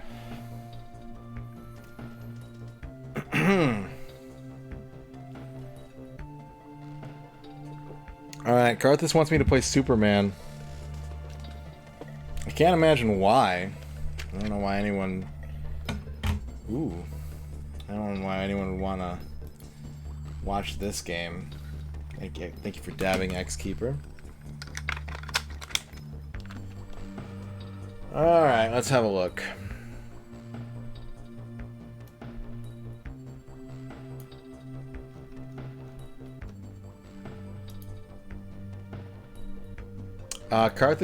Karthus did trigger the mystery box. I don't know if win is the right term. Karthus did trigger the mystery box.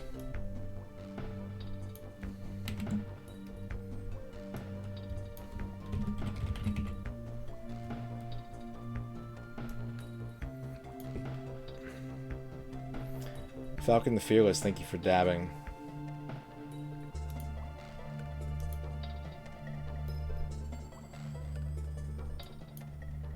What was a mystery box? What is a mystery box, the mollusk? What will be the mystery box?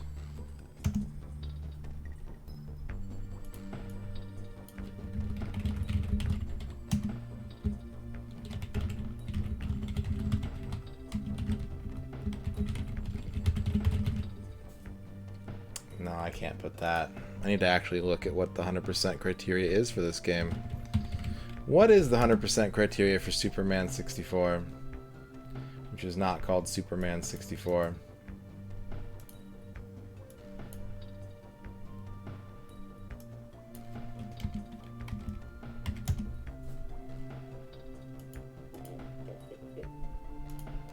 It's called Superman: The New Superman Adventures.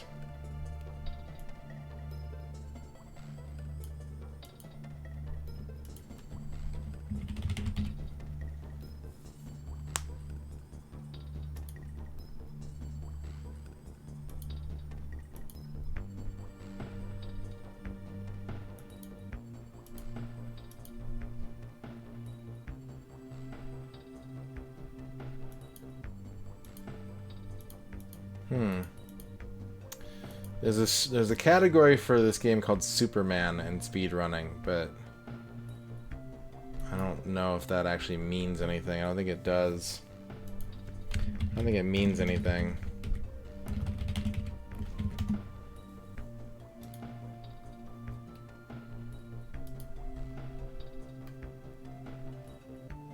I think we just have to beat the game.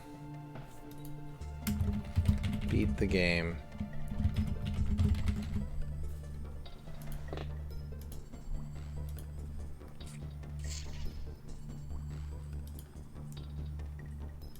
Sorry you lost, Snapjack. At least you have a half hour to forget about it. Famous comic book property, yeah. Anyone here ever heard of Superman? Who's here has heard of Superman before? Raise your hand if you've heard of Superman. I want to eat Superman ice cream, damn it. Damn it.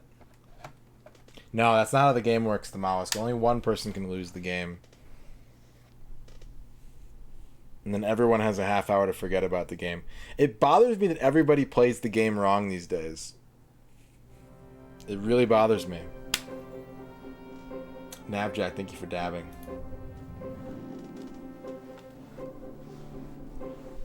The game can only have one loser.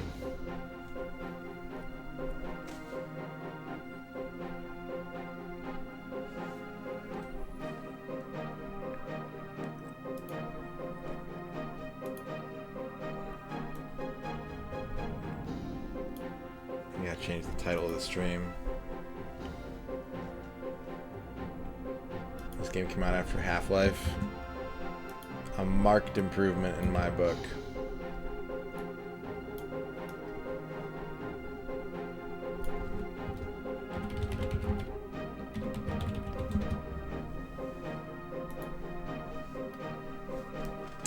Yeah, I don't like it either, Rachel. Like, the Art Deco stuff is kind of nice, but... Like, I used to hate Batman the Animated Series because of everyone's big-ass square jaw, so... I can relate. English, please.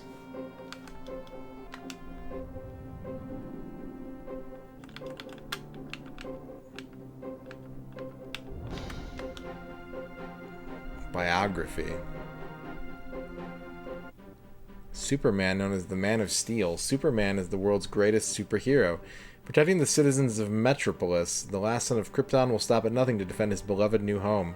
Superman possesses the ability to fly, has super strength, super speed, X-ray vision, and heat vision. Only the rare radioactive substance kryptonite can instantly weaken Superman and cause him serious harm.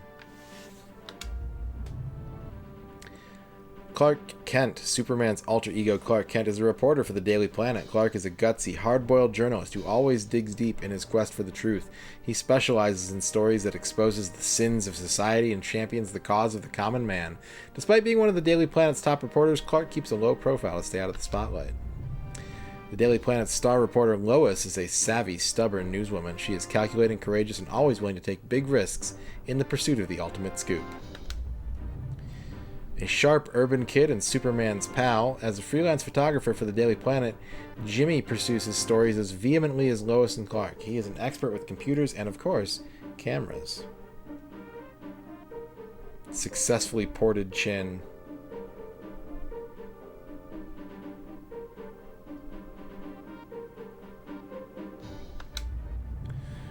Dark Shadows. Based on LexCorp robot research, these cybernetic soldiers were created to execute the underhanded deeds of Lex Luthor. No questions asked. Although they are not very strong, they are excellent marksmen and loyal to Lex Luthor. Lex Luthor is the undisputed master of Metropolis and lord of all he surveys. Employing 2/3 of the city's workforce, Lex Luthor can command its patrons to carry out even his most sinister of deeds. In his mind, there is no good or bad except what is good and bad for Lex Luthor. The one thing he craves above all else is peanut butter cup ice cream and putting an end to Superman. Alright, that's all the biographies. Why does Superman in this game look like the dude from the Money for Nothing video? Like the skinny dude? You guys know the video I'm talking about? The old CG.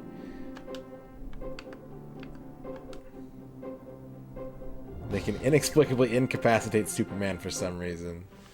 Yeah, the Dire Straits video. Look at this.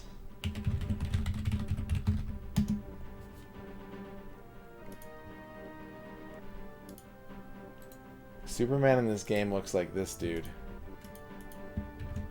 Oh, that's way too big of a... Hang on a second. Can I do that? Yeah, there you go.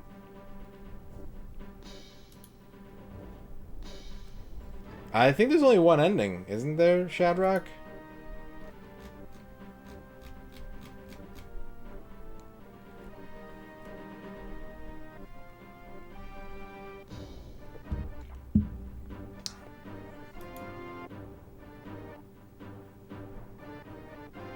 Playing on hard has an extra level and a real ending. Interesting.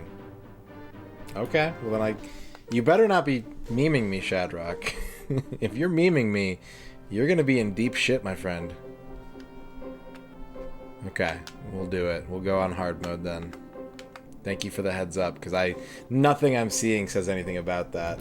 Like, the speedrun category, there's an any percent and a Superman one, but the category for any percent says, like, you have to play it on every difficulty, and yet it's shorter than the Superman one, so I don't know. What's up, Rig?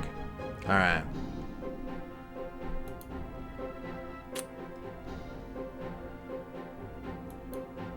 Alright, well, I guess we gotta play Superman mode then. The world record is 1 hour and 35 minutes.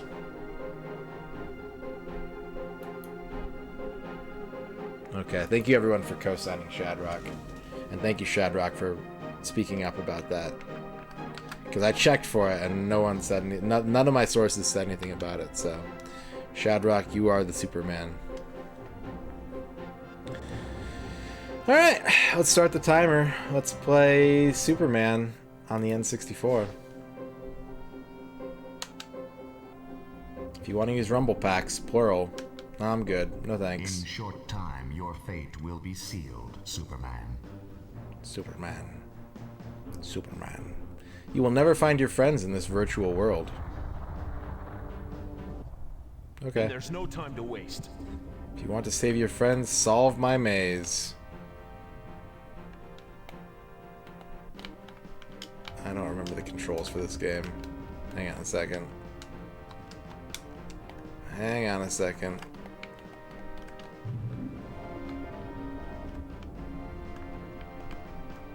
Hang on a second. There we go. This is assuredly a game over.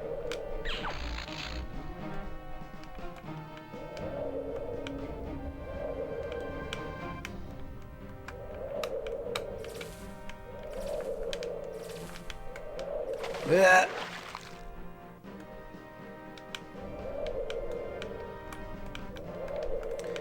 I feel like Superman, yeah.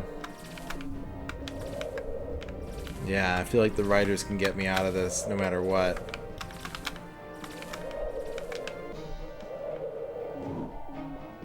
Are all the levels like this? I don't know. I've never played this game before.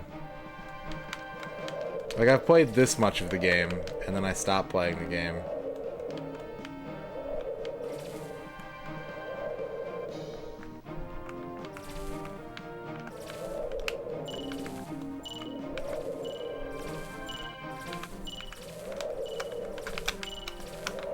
Does Lex Luthor think that connect the dots is a maze? Oh no.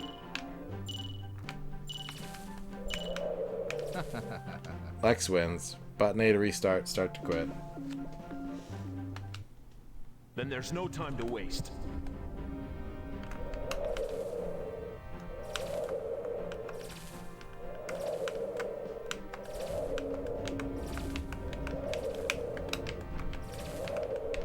Okay. Alright. Alright, we're doing it. We're playing Superman. People have been asking for this for forever. And now it's happened. Shit. So...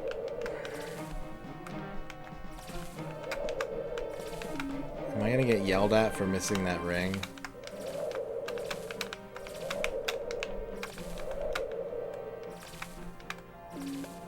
You're generally allowed to skip a couple? Okay.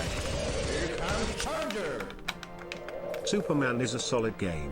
One thing that is really great about the game is that you can play it with a controller. A lot of this game's humor comes from you simply beating up on enemies and yelling "I said." Superman rides a pony before running into an infinite loop. The N64 one does have a ton of cool mini-games. You get to play as Lex Luthor and Steve Buscemi, not just Superman. I don't want to spoil anything about these games, but I will say that the Buscemi games are pretty amusing.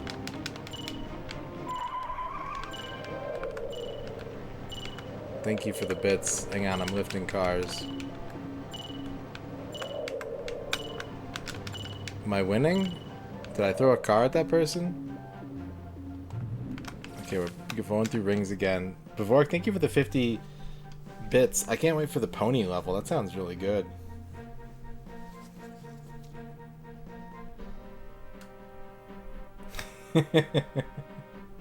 Hello, Left Empty. Once I'm done, I'll never have to do it again. That's true.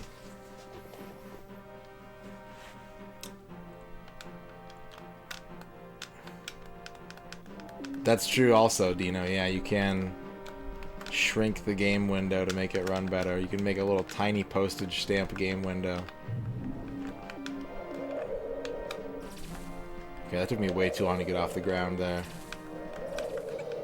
I forgot the controls again. No, this is the finished released version of the game, Left Empty. This is the retail release of Superman.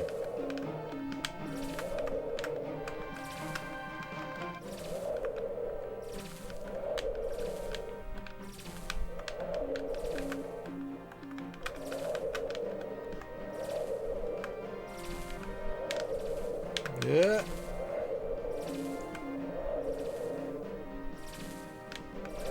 That's a fair point, Jiggy. Fair point. You got me there. I see. It seems like I'm pretty good at this game. I feel like I'm pretty good at this game already.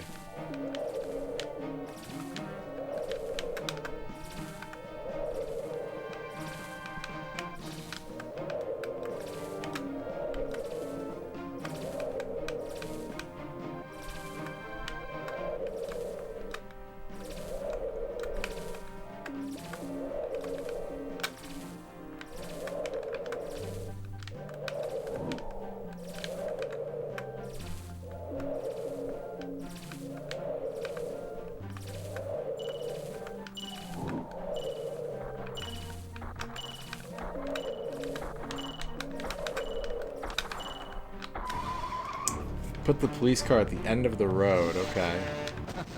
What?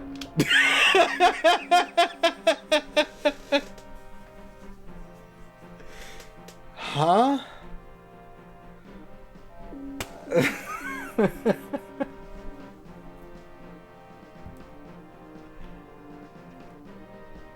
What's up, doo-doo? And there's no time to waste. What's the best Superman game? I read an article a long time ago before that there was like an endless mobile Superman game where you had to like fly around the city just saving random people, but it was like an old arcade style game, so it would just keep getting like faster and faster and more people would get in trouble, and eventually you wouldn't be able to save them all and then you would lose. And it was like the best Superman game because that's the only way Superman loses, is by not being able to save everybody. Otherwise you can't stop him, right? You can only assail his sense of guilt and duty. Then there's no time to waste. Oh boy.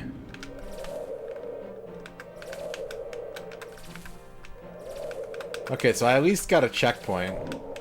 That's good.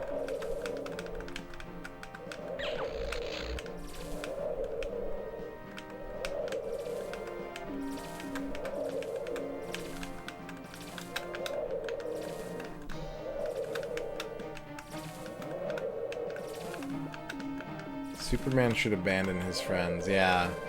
The Wonder Twins suck. I agree, Chubo.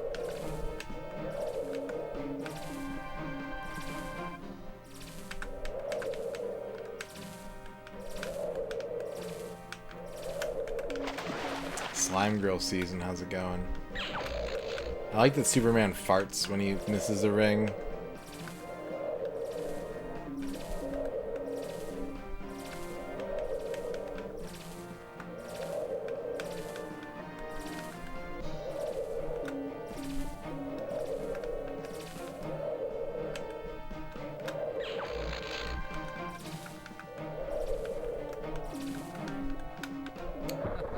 Damn it. I played a lot of that game when I was a kid before. I played a lot of Superman on the 2600. Put that bridge together. That was the stuff. X-Keeper, thank you for the 50 bits. Then there's no time to waste. There's no time to waste. I'm just gonna waste some more time.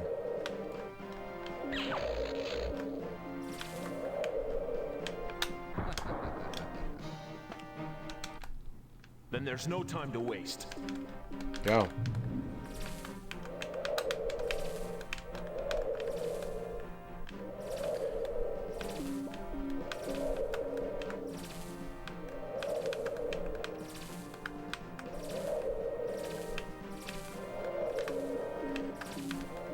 Yeah, there's not a lot of good Superman games.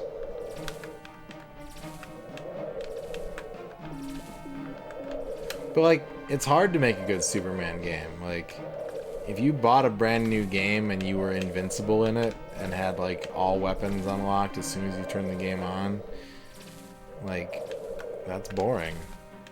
And that's Superman for you.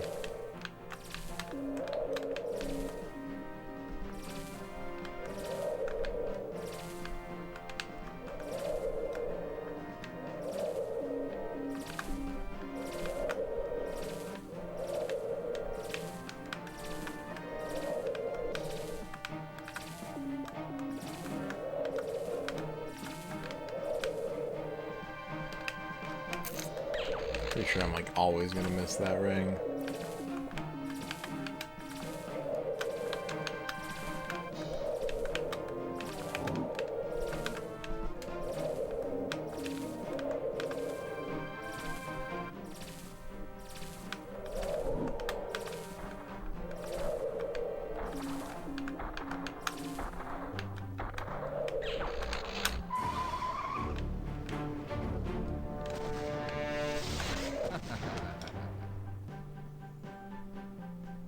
I'm gonna read the manual real quick. Maybe the manual can help me.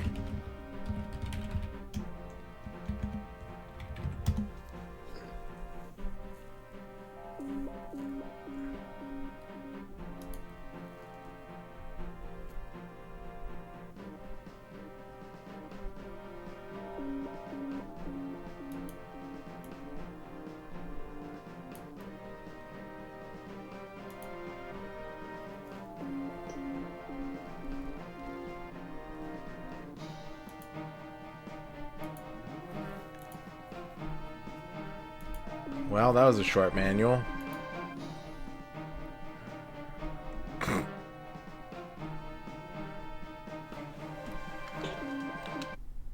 Then there's no time to waste. Go up. Story and controls. Lex Luthor trapped Lois, Jimmy, and Professor Hamilton in a virtual world. Superman has no choice but to enter this world to rescue his friends. Take off, land with Z, accelerate with B, brake with R, grab, brake, B-R-E-A-K, brake. Grab with B, throw, punch with A, read the last text with L, resume text with B. Use freezing breath with up C, heat vision with left C, X-ray vision with right C, activate events with B. Press down C to guard. That didn't explain anything. Alright, there's like a grab button, right? Grab with B.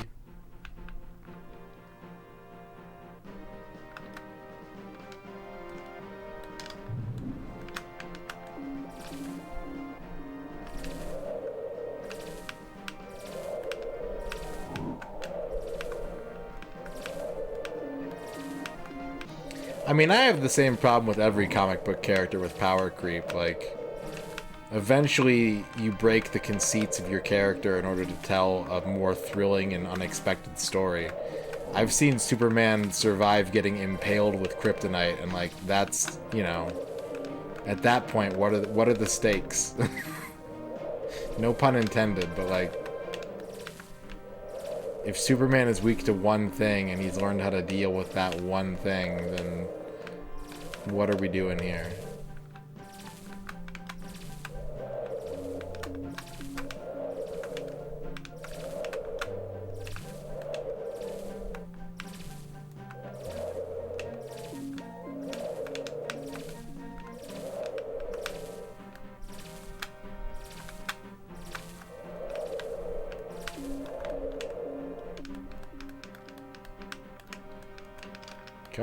Go. What are you doing? What are you doing, buddy? Superman, thank you.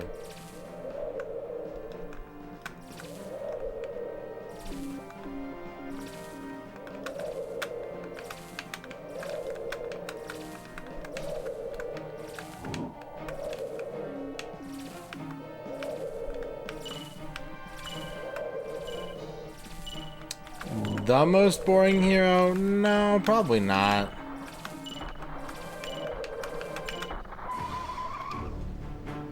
Put the police car at the end of this road. Like, what do they mean? Explain!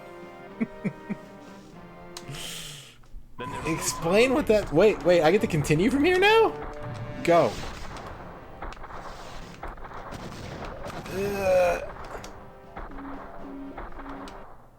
Then there's no time to waste.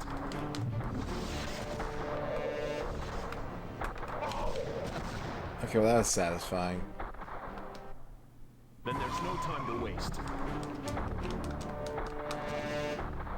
I can't do anything. Then there's no time to waste.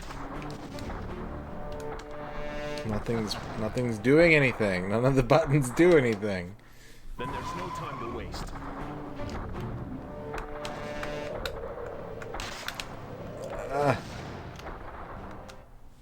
Then there's no time to waste. Just like, yeah, there you go. Wow. Then there's no time to waste.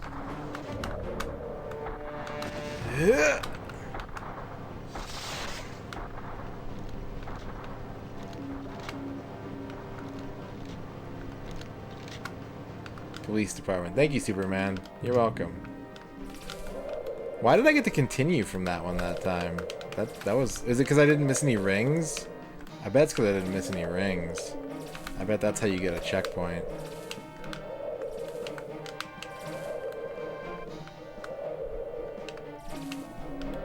I like the constant sounds of Star Fox lasers in this game.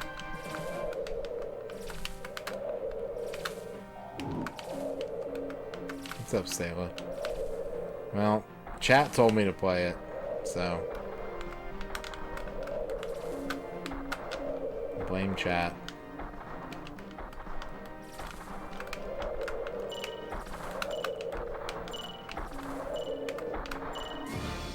Destroy the 4 dark shadows. Okay. Move. Can you not walk in this game? Is walking illegal for Superman?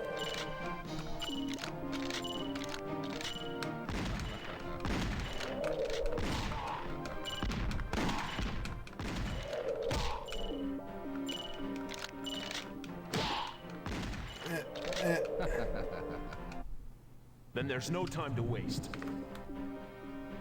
I do not understand the checkpoint system in this game. What happened? There we go. Okay, hang on. Let's test something out real quick. See, now he's walking.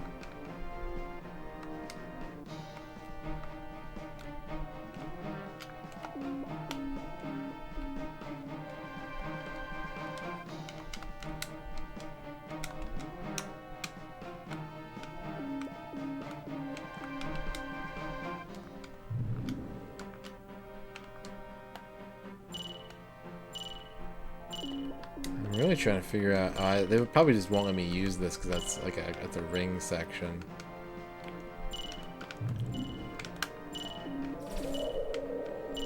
Superman, I love soup. Then there's no time to waste. There is no time to waste, chat. I don't mean to alarm you, but there is no time to waste.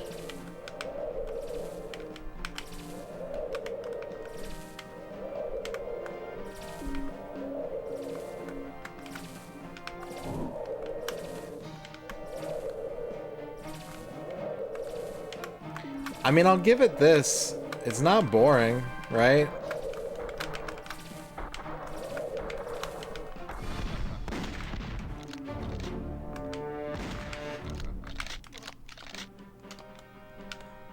There we go.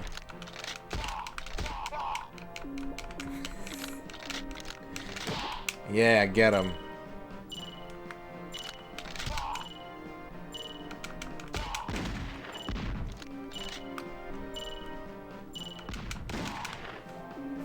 Alright, back to the maze. Superman has errands to do today.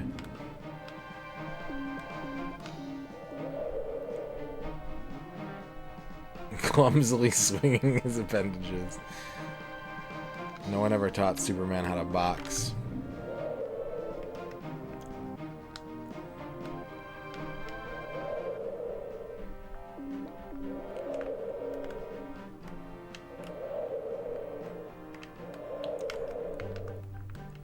Superman.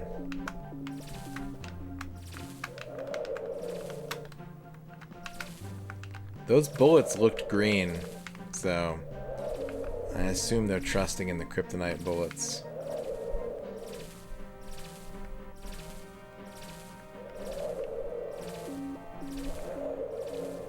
part's satisfying.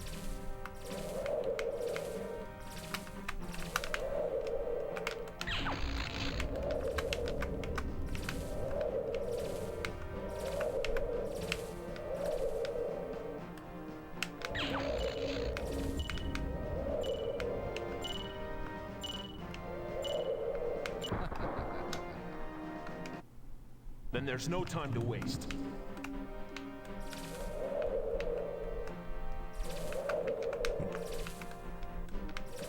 That's true, yeah. This is a kryptonite fog, that's why it's green.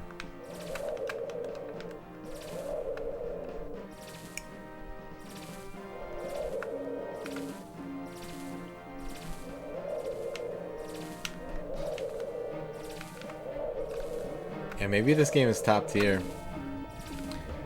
I mean, it's better than Pokemon Stadium so far.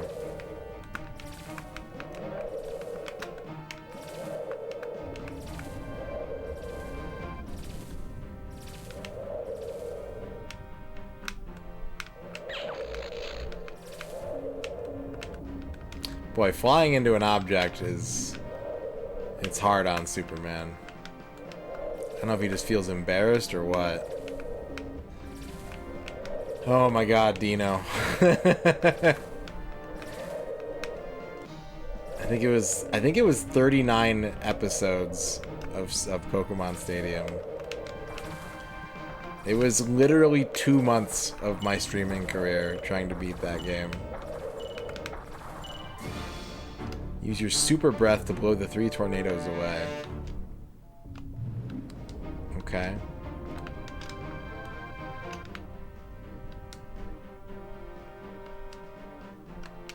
Super breath. Super breath. Oh, I have to pick it up, right? Hang on. There we go. Oh! Superman needs to charge his breath.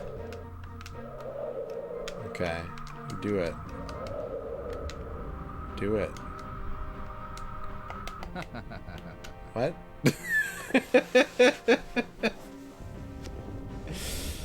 What? Then there's no time to waste. Oh man, certs. I miss Altoid Sours a lot. They probably shredded my esophageal lining somehow. But can we talk about Altoid Sours?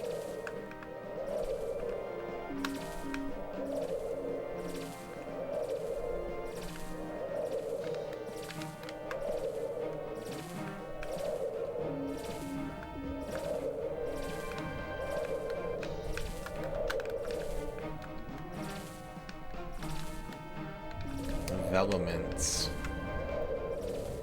Final Fantasy Tic Tacs. Man, orange Tic Tacs are so good and grape Tic Tacs are so bad. I don't get it.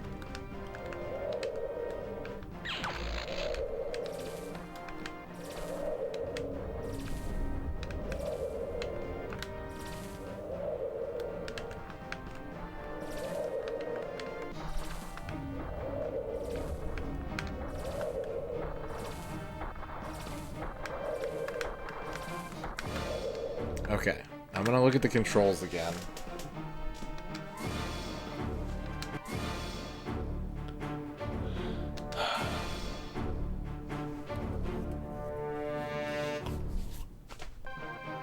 Activate events with B. What does that mean? Yeah. Just constant stingers.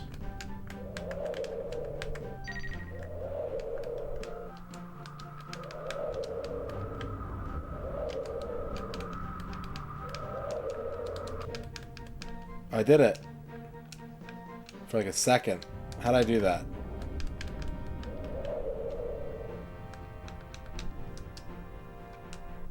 No, come back.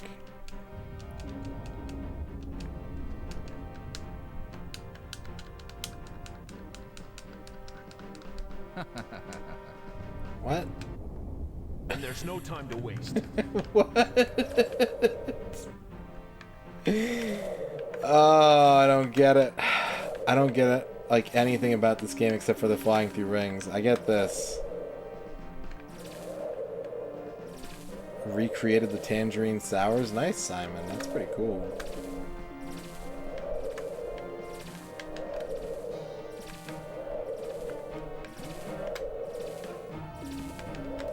I honestly didn't know that it was like these little mini like missions. I had no idea.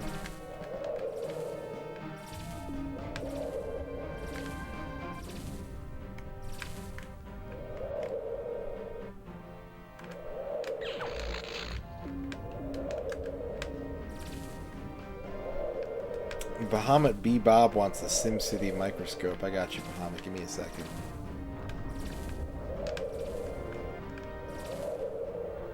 So does anyone actually know how the checkpoint system in this game works? Like, why do I sometimes get to continue at the non-ring part? Alright, Bahamut B. Bob.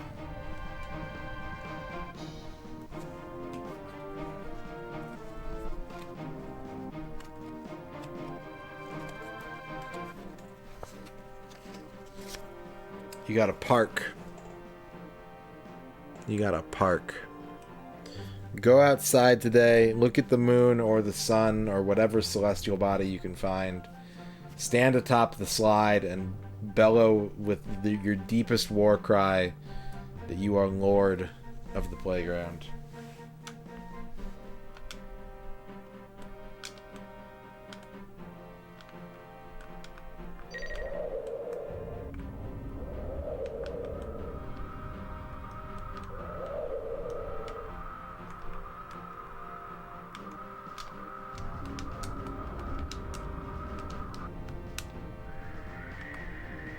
I'm doing it, I think. I don't know, is that working? Oh. Oh no, Superman, the tornado's not down there. This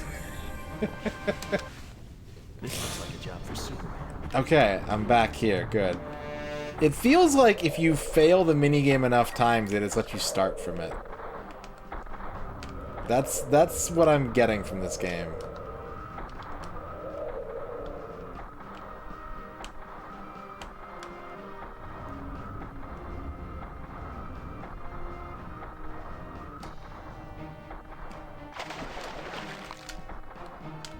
Boy, though, this sure is controls.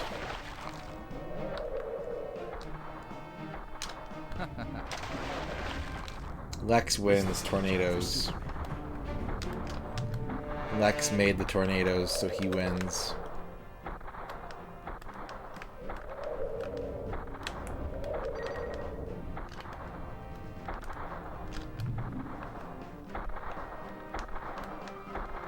And then we brake. We gotta use the brake. Okay, I get it. You have to use the brake. It's the only way to control what's happening.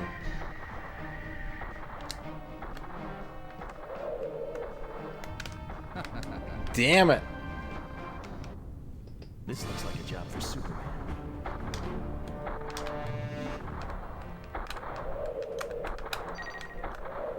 So close.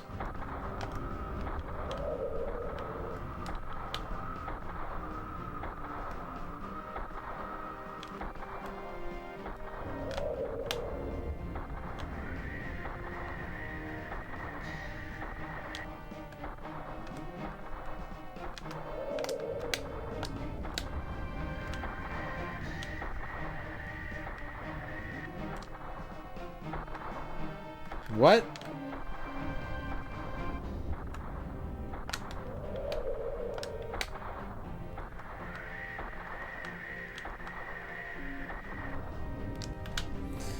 Alright, solve the maze.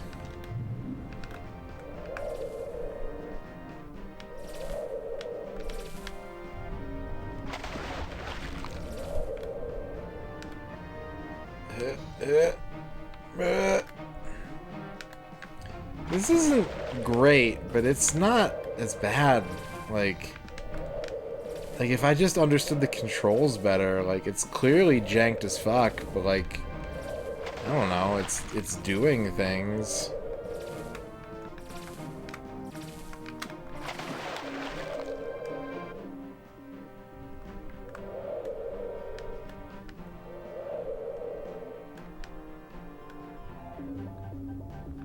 Like, I get why people hate this game.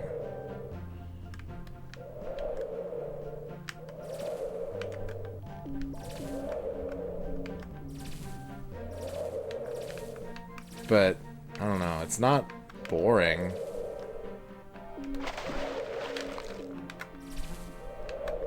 At least not yet.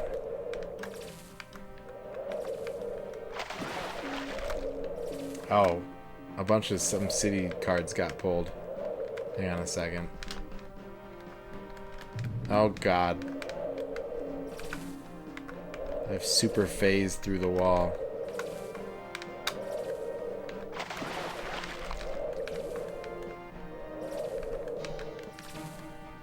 Oh, I believe in Dino. Dino's right about video games. Dino's the most right person I know about video games. And everyone else is a miserable old git.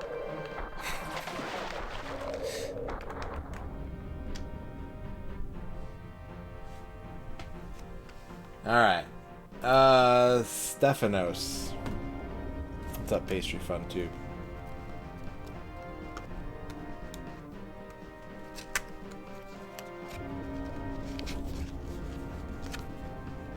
Mayor recalled Stephanos.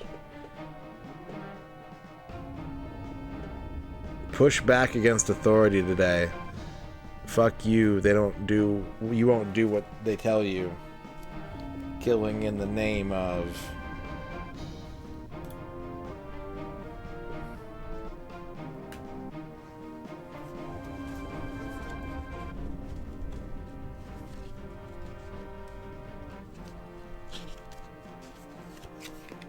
And Masumi TV, you're a council member, so stay away from Stephanos. I know it's more against the mayor, but you're next. They'll come for you. If you follow a corrupt leader, they'll come for you later. Alright. Yeah, I want to save the game. Oh, look at this chest menu. Which nipple saves the game? Insert a controller pack. There is one in there. Insert rumble pack now. No thank you. Mala plans to blow up Metropolis' hydroelectric dam and flood the city. Superman must find and disarm the bombs before it's too late. Can I go to the society page? This looks like a job for Superman. Okay. This is the job for Superman. Yeah, get him. Yeah, get him. Oh, it's hurting me. How does Superman get health back?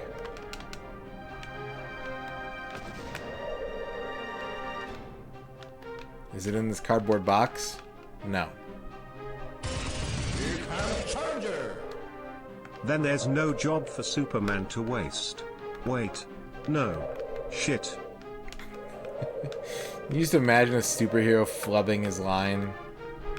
Just showing up and being like, I'll save you, or my name's not, Blarboltang.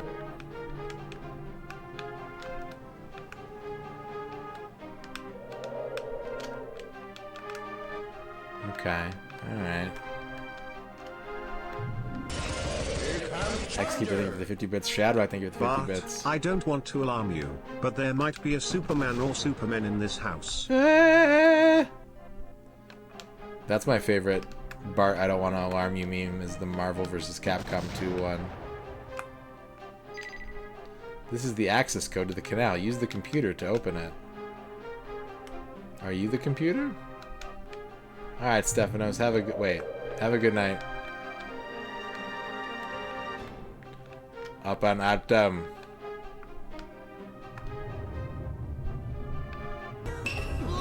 BPN Gaming, thank you for the raid. Can I zoom the camera out? Probably not, huh? Auf Zoom Atom. Oh, it's like B to use, right? B to use. B to use. How's it going, BPN? Thank you for the raid. How's everybody doing? No, that's not it.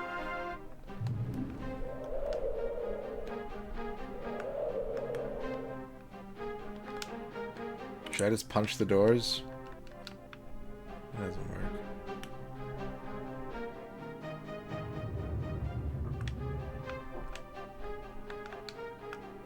Is there an ice cream truck tone playing in the background of this song?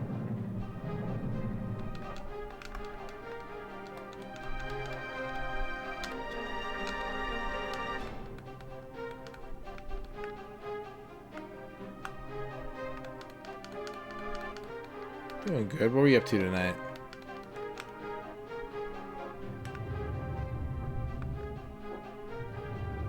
Orky Bork, hello. Ellie is lost. How's it going? I'll tell you who's lost. It's fucking Clark Kent over here. Yeah, he's like, can't I just use my heat vision, please?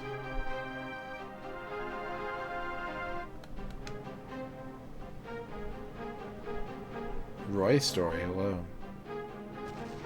Wii cheerleading game. Wii Cheer? Were you playing Wii Cheer? Okay, I used the key card.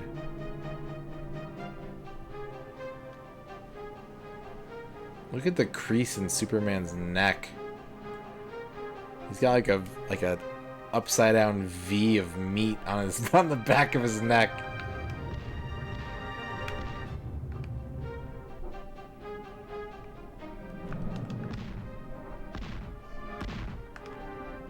Pick him up. Make like a ska song and pick it up, pick it up, pick it up. Ow!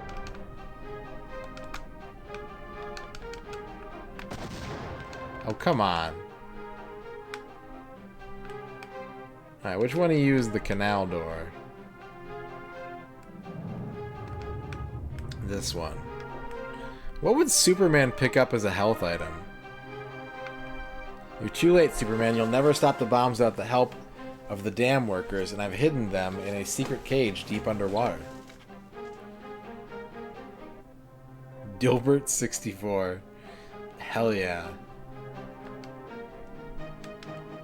If you smash the door with your super strength, they'll drown. Give up. In less than an hour, Metropolis will be underwater. Bye. I'm on my way.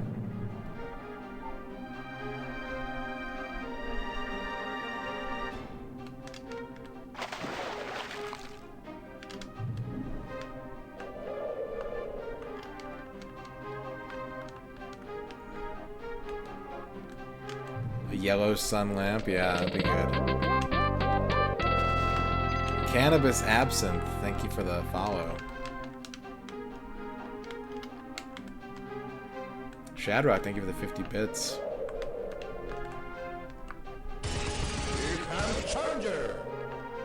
MisterRadon is playing Superman 64 much to DNO's delight. Yes. DNO tells MisterRadon to save Mr. Universe from the destruction of Superman, but he refuses.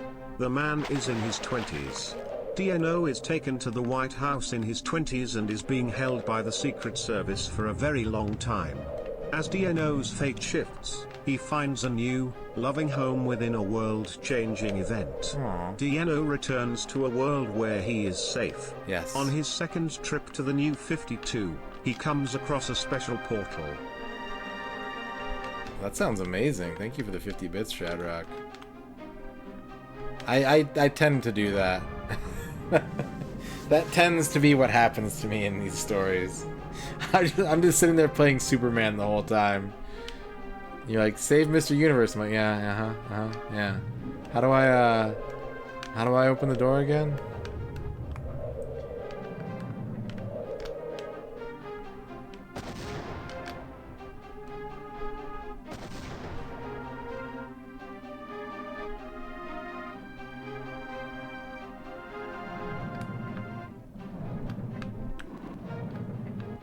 Just get smart. Full health Superman, please.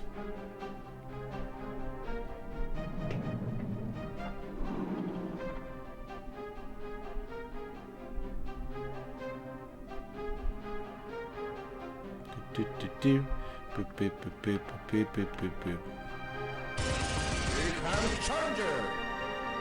MisterRadon is playing Superman 64 much to DNO's delight. DNO tells MisterRadon to get on his knees and kneel up after the fact and ask him what he's been doing. Later, after DNO turns out to be an amateur boxer, DNO begins dancing naked while DNO puts on his shoes. Whoa. They perform the dance for the crowd and, while they're doing so, DNO kicks everyone who approaches. They are then taken to their seats at the back of the arena and DNO takes his microphone and asks the crowd, Moello, welcome to the chat. "What the hell, Wat?" Wat. He then sings the praises of Superman to the audience. DNO immediately turns around and poses with the help of the microphone. After the performance, DNO and Luthor and Superman confront Captain Cold. DC Universe member, Doctor Who, has arrived at the arena in costume and was shocked to see Captain Cold. However, he informs DNO that Superman is not the superhero he thinks he is. They agree to stop doing this to make sure that no more of this doesn't happen. No more of this doesn't happen. Shadow, I think you're the 50 plus 50 plus 50. See, that whole time I was playing Superman, then I started kneeling. And that's it. That's all I did.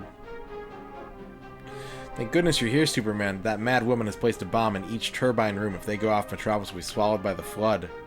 Ba-ba-ba-ba. You must disarm those bombs. Here is the access code for the main computer. It will open the pressure doors to the turbine rooms. Hurry, Superman. Oh no. Oh, they've put a clock on the top of the screen. Oh, they've gone and put a clock on the top of the screen.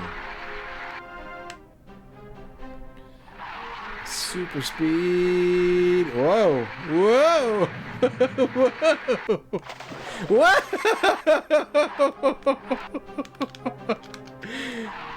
How do I get back?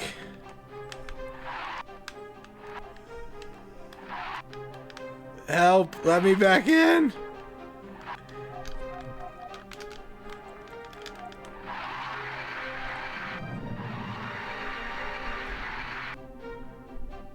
Alright, well maybe I can use this to my advantage. I don't know. The problem is that Superman's ankles are submerged in the pavement right now, so I can't fly. No, it's not the first, but they're uncommon. I think I'm dead.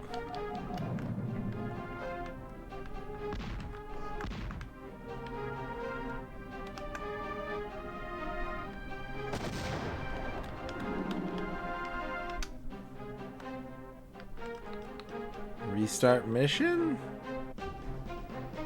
Oh no. This looks like a job for Superman.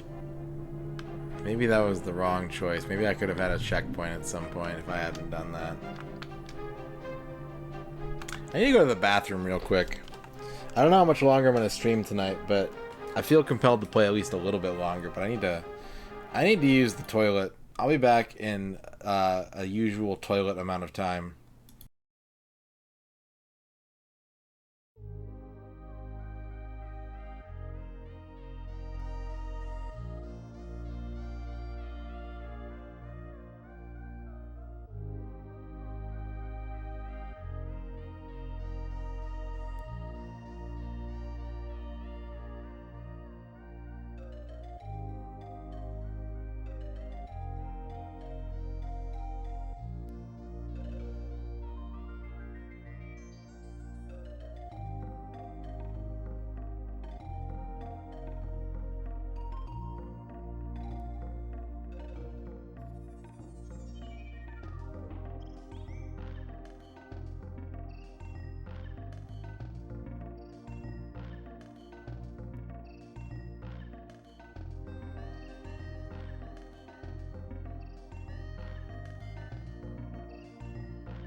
Thanks, everybody. I had a really good toilet time just now.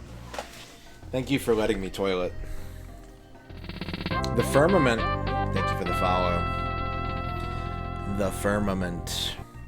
The Firmament.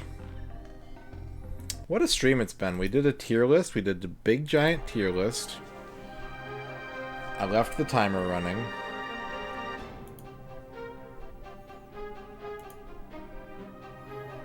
I did do a piss, you're right. You're absolutely right. And then we played Wave Race, but then everyone opened the mystery box. Everyone put all their points in the mystery box, and now we're playing Superman. How would I rate that piss out of 10? I'd give it a 7.7. 7.7 piss. Welcome to the Firmament. Okay. Fragmental Stew, how's it going? I like how throwing the enemy makes them explode, but for no real reason. It just does. Ow. Doing alright.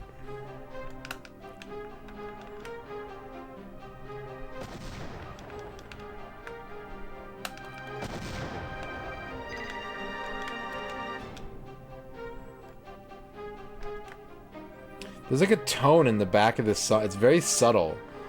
But it's going bang, bang, bang, bang, and like an ice cream truck sound. Boxes made of explodium. Is this game living up to its reputation? It's definitely jank, but it's more interesting than a lot of the truly bad games that I've played so far, I'd have to say. I would not call it good. I would not call it a travesty, maybe? I don't know. I'm not sure. The night is young. And so is Superman. Okay, how do you... man. What do I want to do here? Big throbbing head mode.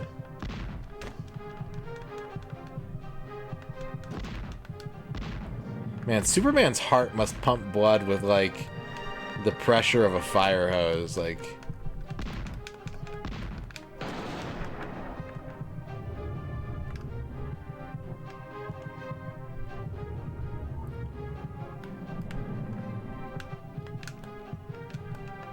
Yeah. Like, E.T.'s not that bad.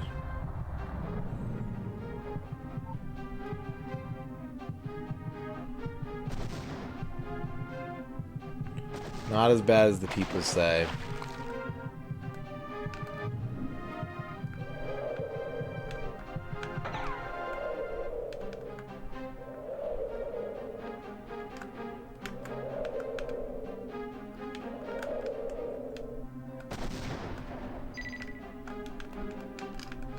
This game is better than Legacy of Kain Soul Reaver, I'll say that.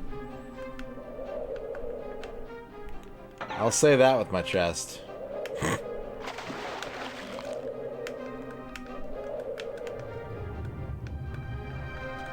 What's up, Comet Tails? Can't ban me from my own chat, Skeleton Manners.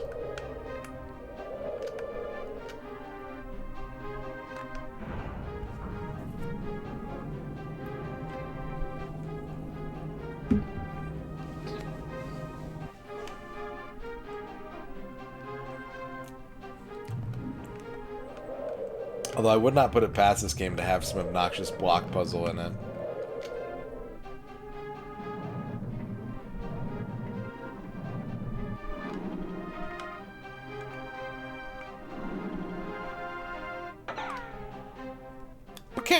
The sound of Superman getting health is a cowboy shooting a tin can off a fence.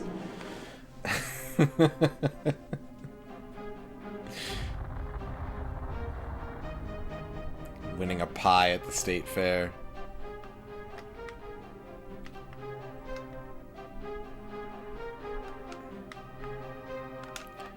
I mean, it's alright. It's not good, but, you know. If I go out of bounds again, I swear to God.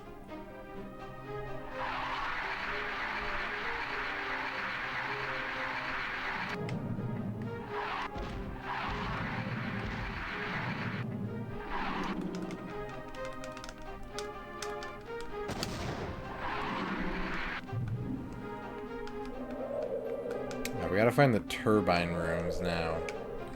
If I were a turbine, where would I be?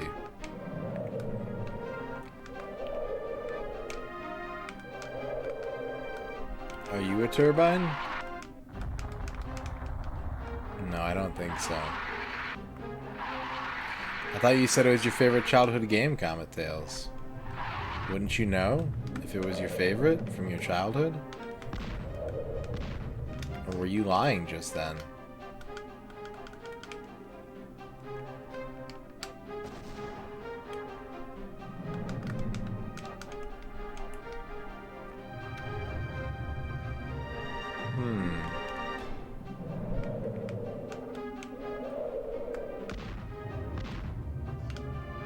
Oh.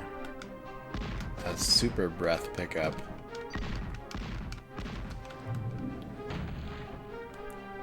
Yeah, my lawyers have advised me to stop frivolously suing every member of my chat. So, you know, it's not the way I'd handle things, but... Is that a big tank? Why is there a big tank inside of a dam? Hello. So you saved the workers, no matter. You still have to solve the rest of my puzzles, or the bombs will tear the dam apart. Are you trying to fist fight Superman? Lady, you're not very smart.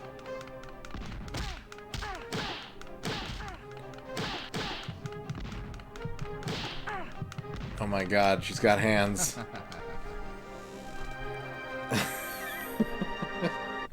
Where do I... Oh no! This looks like a job for Superman. Ugh.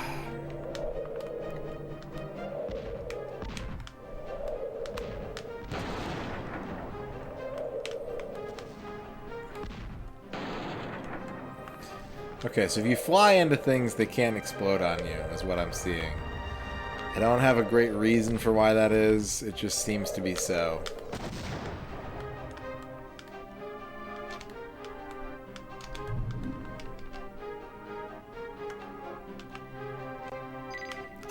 I was expecting him to set it down and then just have it fucking explode for no reason. Honestly, that's what I thought was going to happen.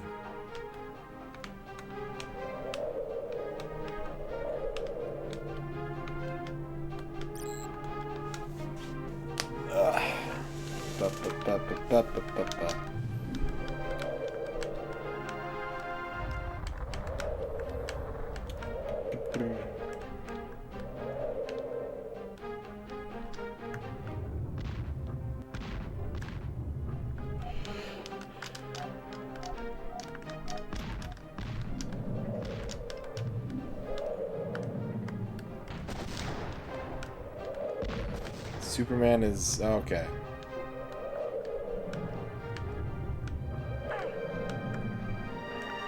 Shove her. Shove her.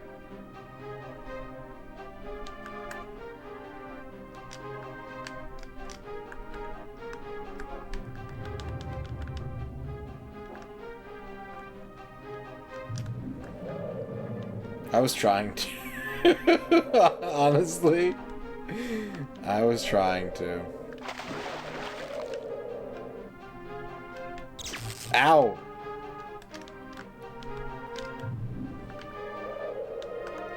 Is this how hydroelectricity works?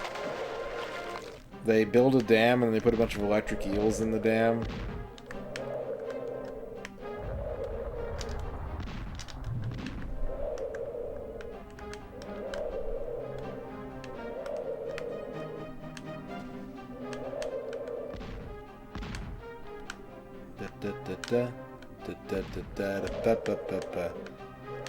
Wait, what am I...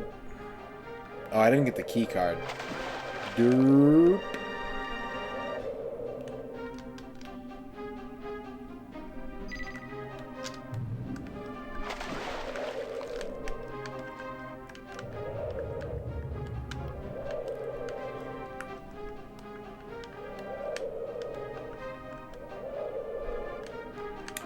Superman is back.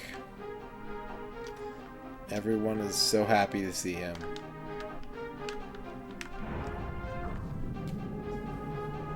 What's up, Noman? Yeah, I told this story before, but my brother used to tell me, like, E.T. was his favorite Atari game. We didn't have it for our Atari, but like, a friend of his had it. And he spent my entire childhood talking it up to me, so I just assumed it was, like, going to be this ultimate mega game. And then I found out that no one liked it. Oh man, some Sunsoft Superman jams? That would be pretty sweet.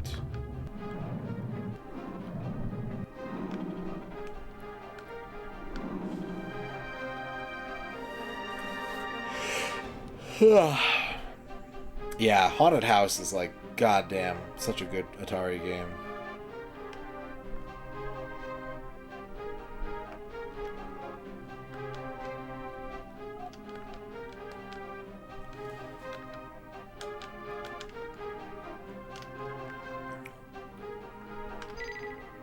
Does he have super soft hands? He might. Like, he's never really had to build calluses, right?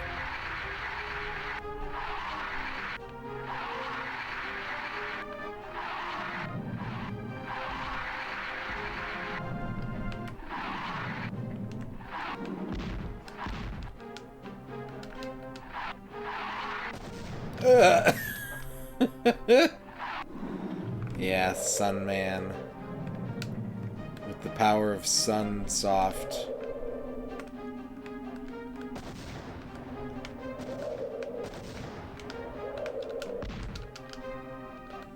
Get him.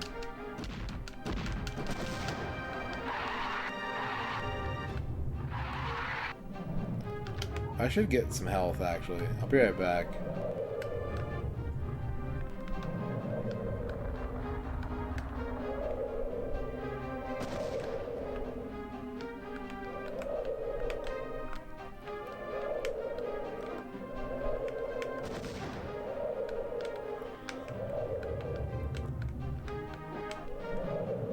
What happened to Windows 9? Isn't that one of the lyrics to Brown Eyed Girl?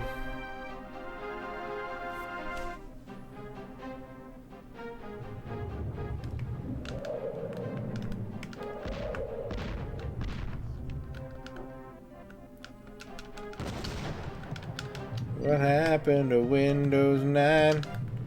Where was its Burger King promotional Whopper? Sha-la-la-la.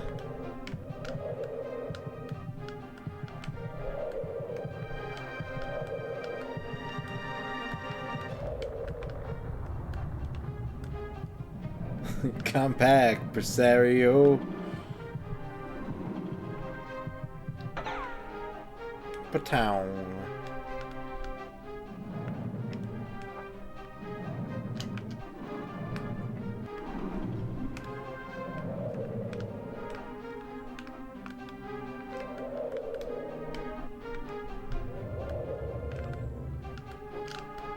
Who do you think would win in a fight? Superman or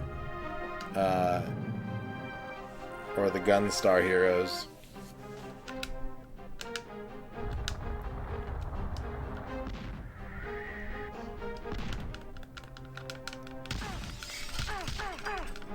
Oh, she's got combos!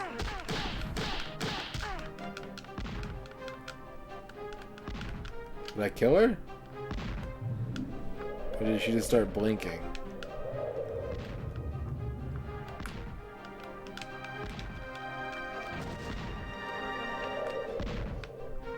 And space gems. They're very big on space gems.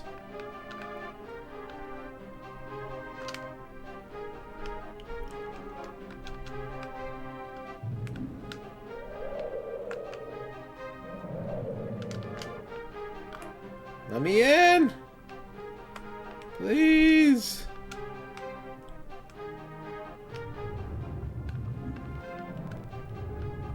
It all began in 95. Kept on going in 3.1.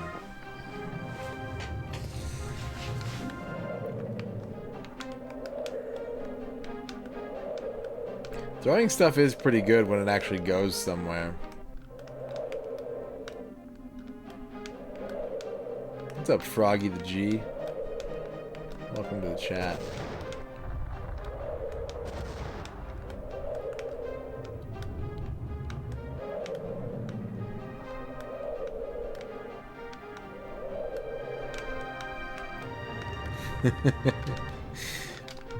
My favorite era of Windows is the Orochi saga of Windows.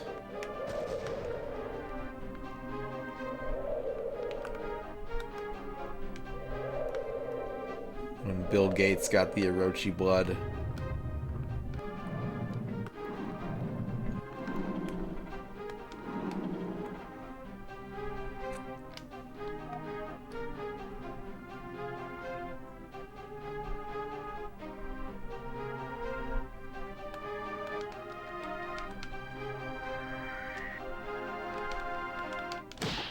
What's wrong, Superman? Are you okay?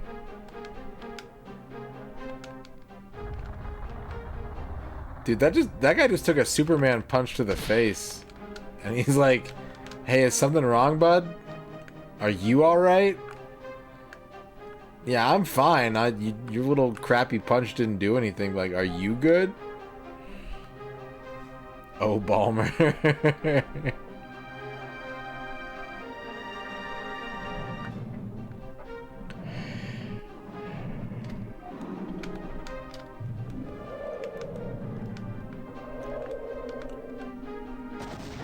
Futures made of virtual Superman.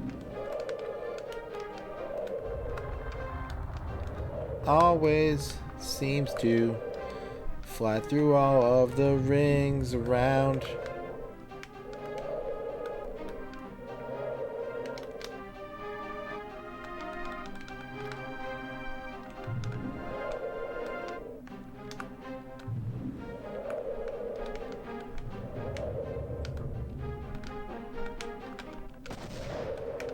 Why am I playing Superman? Well, what do you mean again?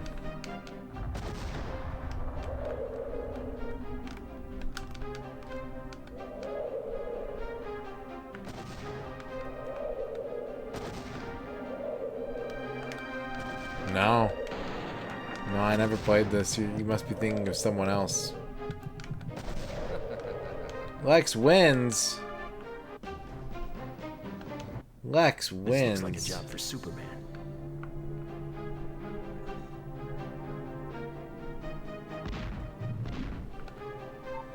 Yeah, you must be thinking of Pachinko.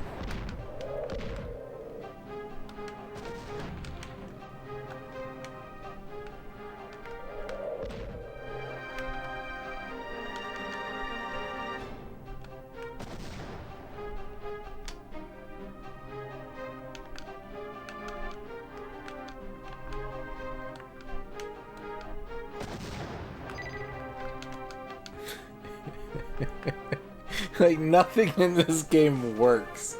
That's the good shit. Nothing in this game works the way it's supposed to.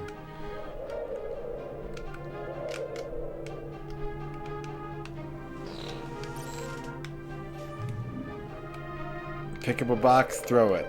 It explodes when you throw it. But it doesn't go anywhere, so it lands right on top of you, but also the explosion does no damage.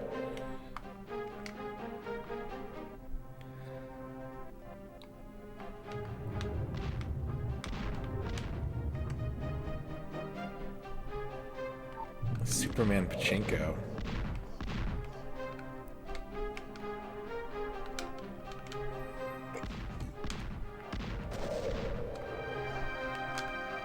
With an anime soundtrack.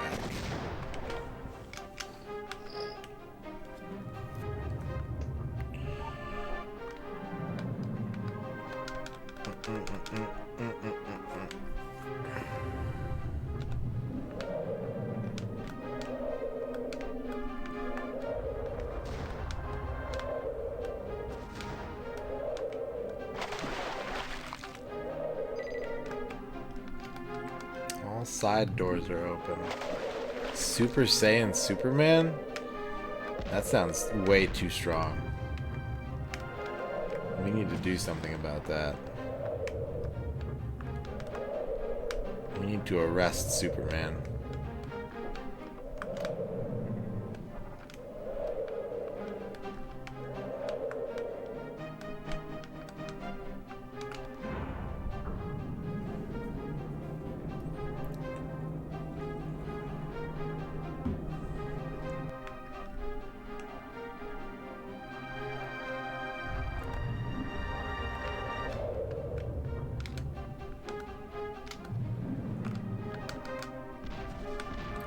That time it went really far. Is it based on momentum, maybe?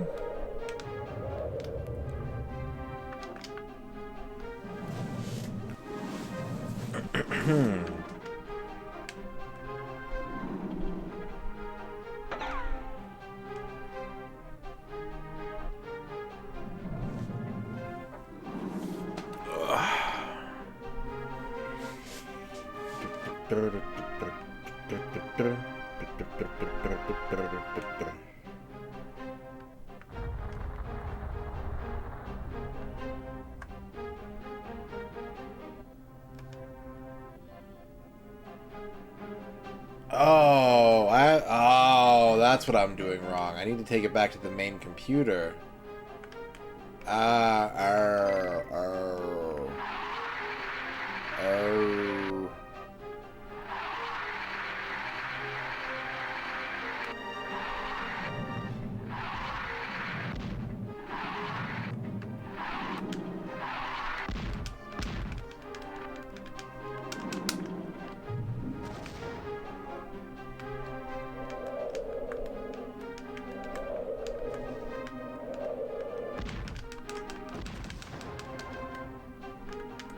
Kill the tank.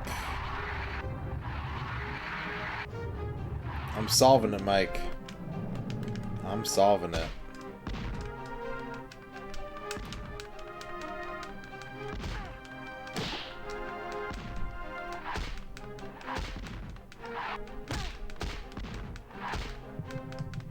Oh my god!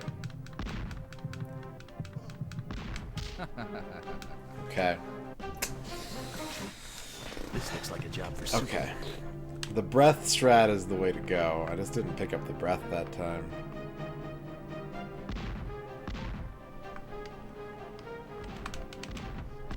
That's true. I solved the maze by leaving the maze.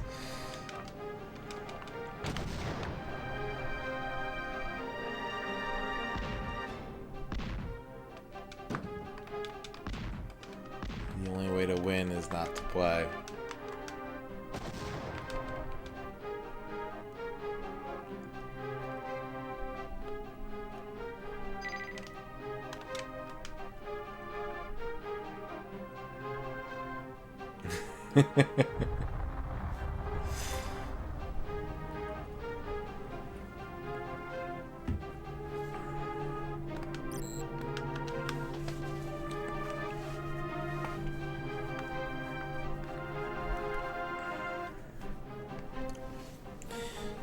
Drunk Superman just pinballing. What's everyone's favorite game that has a horrible reputation for being terrible? Unlimited Saga.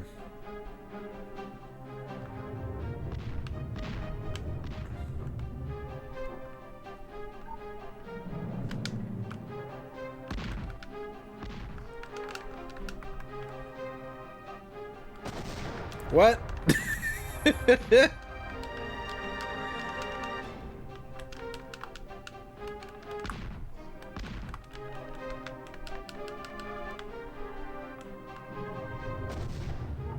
I like how in this room she's like, you'll never get them in time, and then when I see her again, she's like, square up, Superman.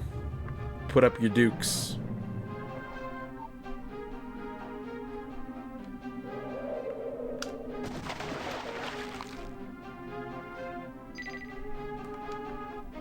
Daikatana, Mist, Lone Soldier, Drakengard.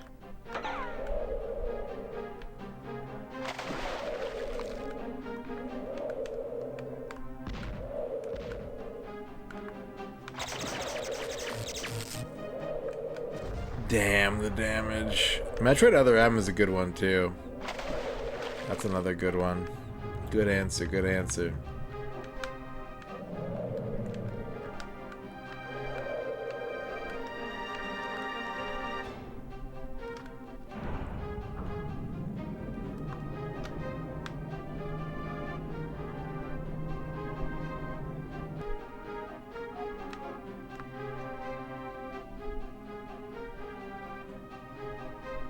Space Giraffe.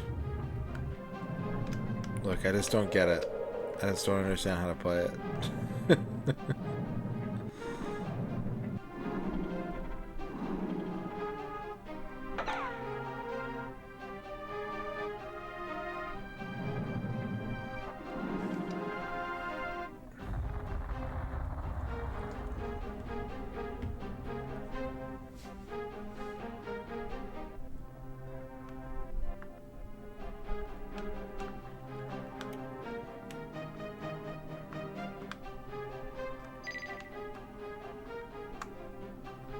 Oh man, Dr. Chaos is such a good game.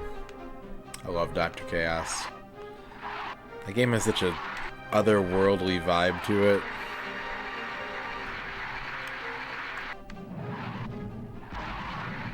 What are my top 3 listicles?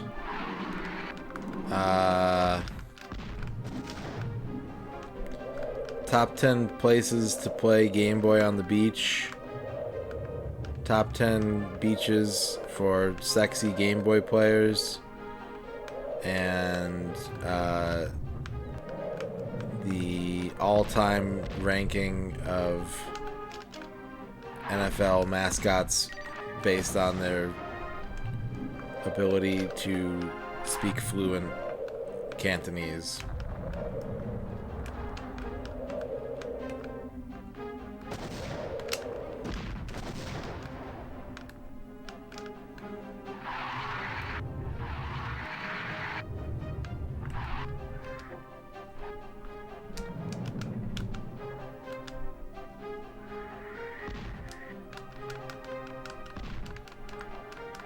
Get in there, Superman. There you go.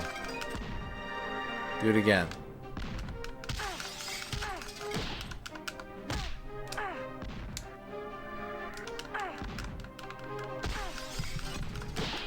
I died again. I'm about to. Oh no, the door's locked.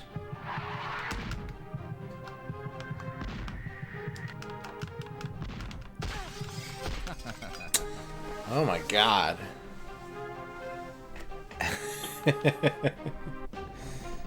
Just make up the Cantonese. Like yeah, the NFL Hall of Fame's in Canton. Exactly. Exactly, Schemo.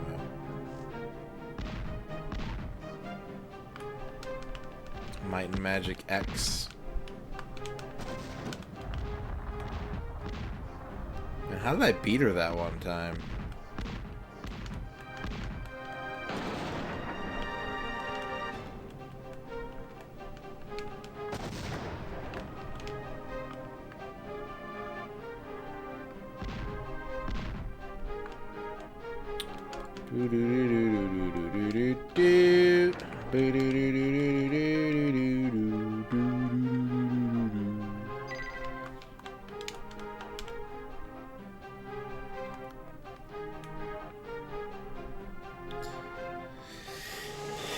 If you lived in a world with real superheroes in it, do you think that you would take people in, like, spandex seriously? Or would you still be like, yo, you dress like a goof? You dress like a freaking goof.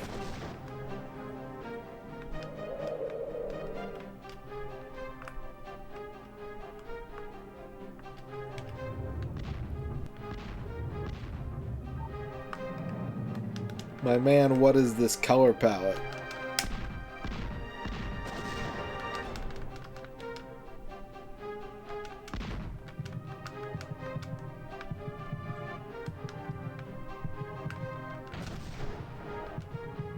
Why?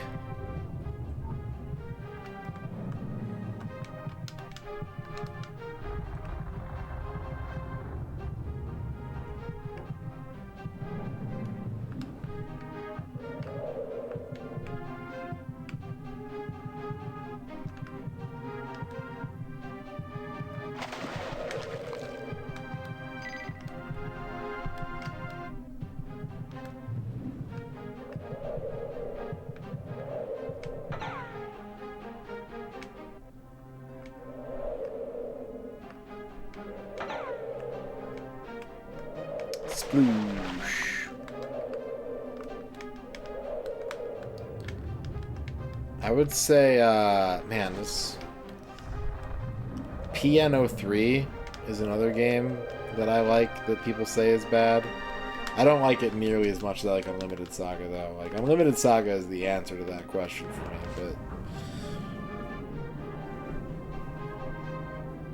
but I have other answers. PN03.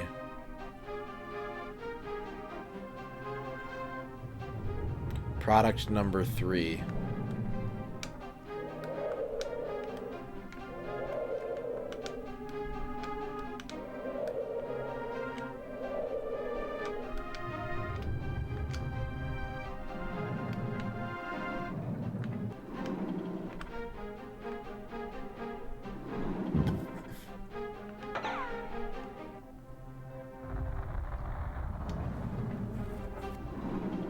Nice Insomniac does. We made a good booty shake animation. We had to make a game to put it in. Sometimes that's all the game you need. Hey, boo boo. Thank goodness you're here, Superman. I have an extremely punchable face and I need your help.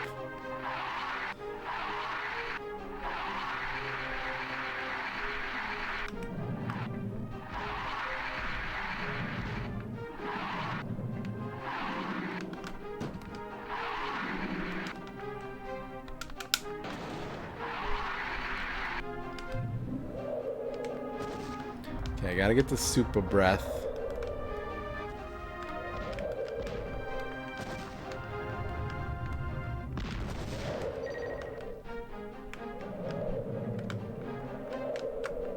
I'm gonna take out the gun turrets before I fight her this time.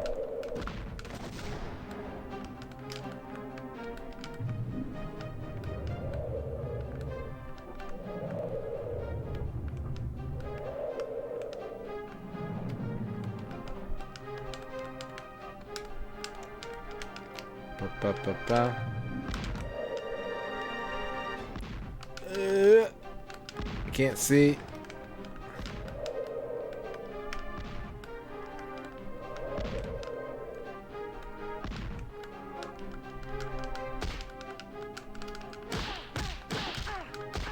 Oh. Got her.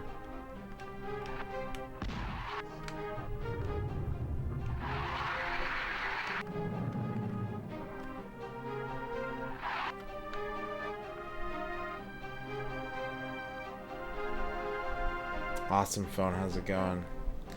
It's not like, if I gave Dark Rift a score for being boring but technically good, this is the opposite of that. This is a travesty as like a finished, like, released game, but I'm highly entertained by it.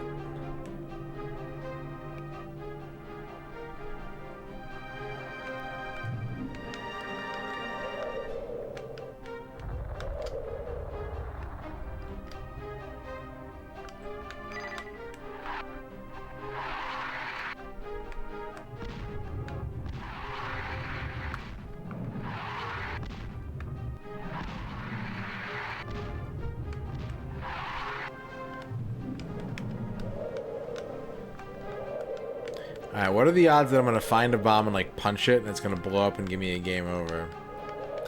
I think 70%. Oh no. Superman?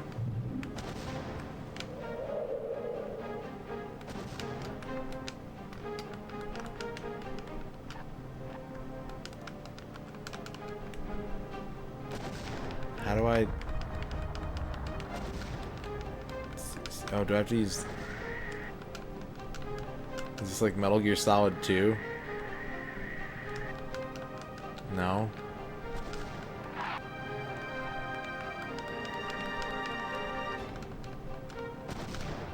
What?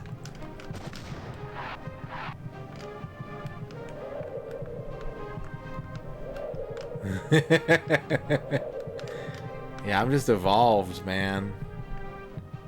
I'm the new humanity. In the future, we all are entertained by Superman 64.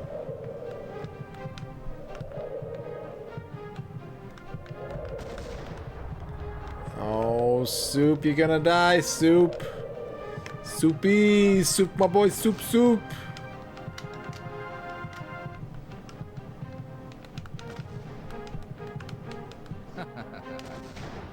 Okay, if I restart...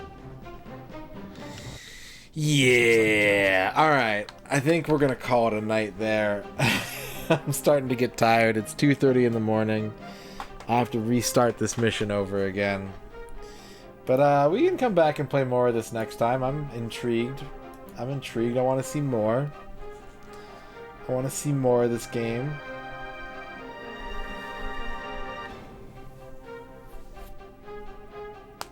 Oh. I would like to thank everybody for all the things they did tonight, but my feed has been swarmed by mystery box. So if you cheered bits or subbed or rated tonight, thank you. We had a lot of great raids tonight. Chubo, BPN Gaming, Rachel Retro, probably some others that I'm forgetting, and I apologize, but I remember those ones. Come back next time for more Superman 64, okay? I'm really... I want to do this. I'm like, see, this is what I needed. This is what I needed. This is a game that I want to come back and play more of. I'm just too tired right now. I'm too tired, but yeah. Yeah. That is to say, when you're flying through the air. Alright, we're turning off Superman. We'll see you next time, everybody. Thank you so much for watching. It's been a pleasure being your streamer this evening. I hope to be your streamer again tomorrow evening. Until then, there's no time to waste. Ooh, am I dost my eyes deceiveth me? Cleven Splurknurch is playing Alundra.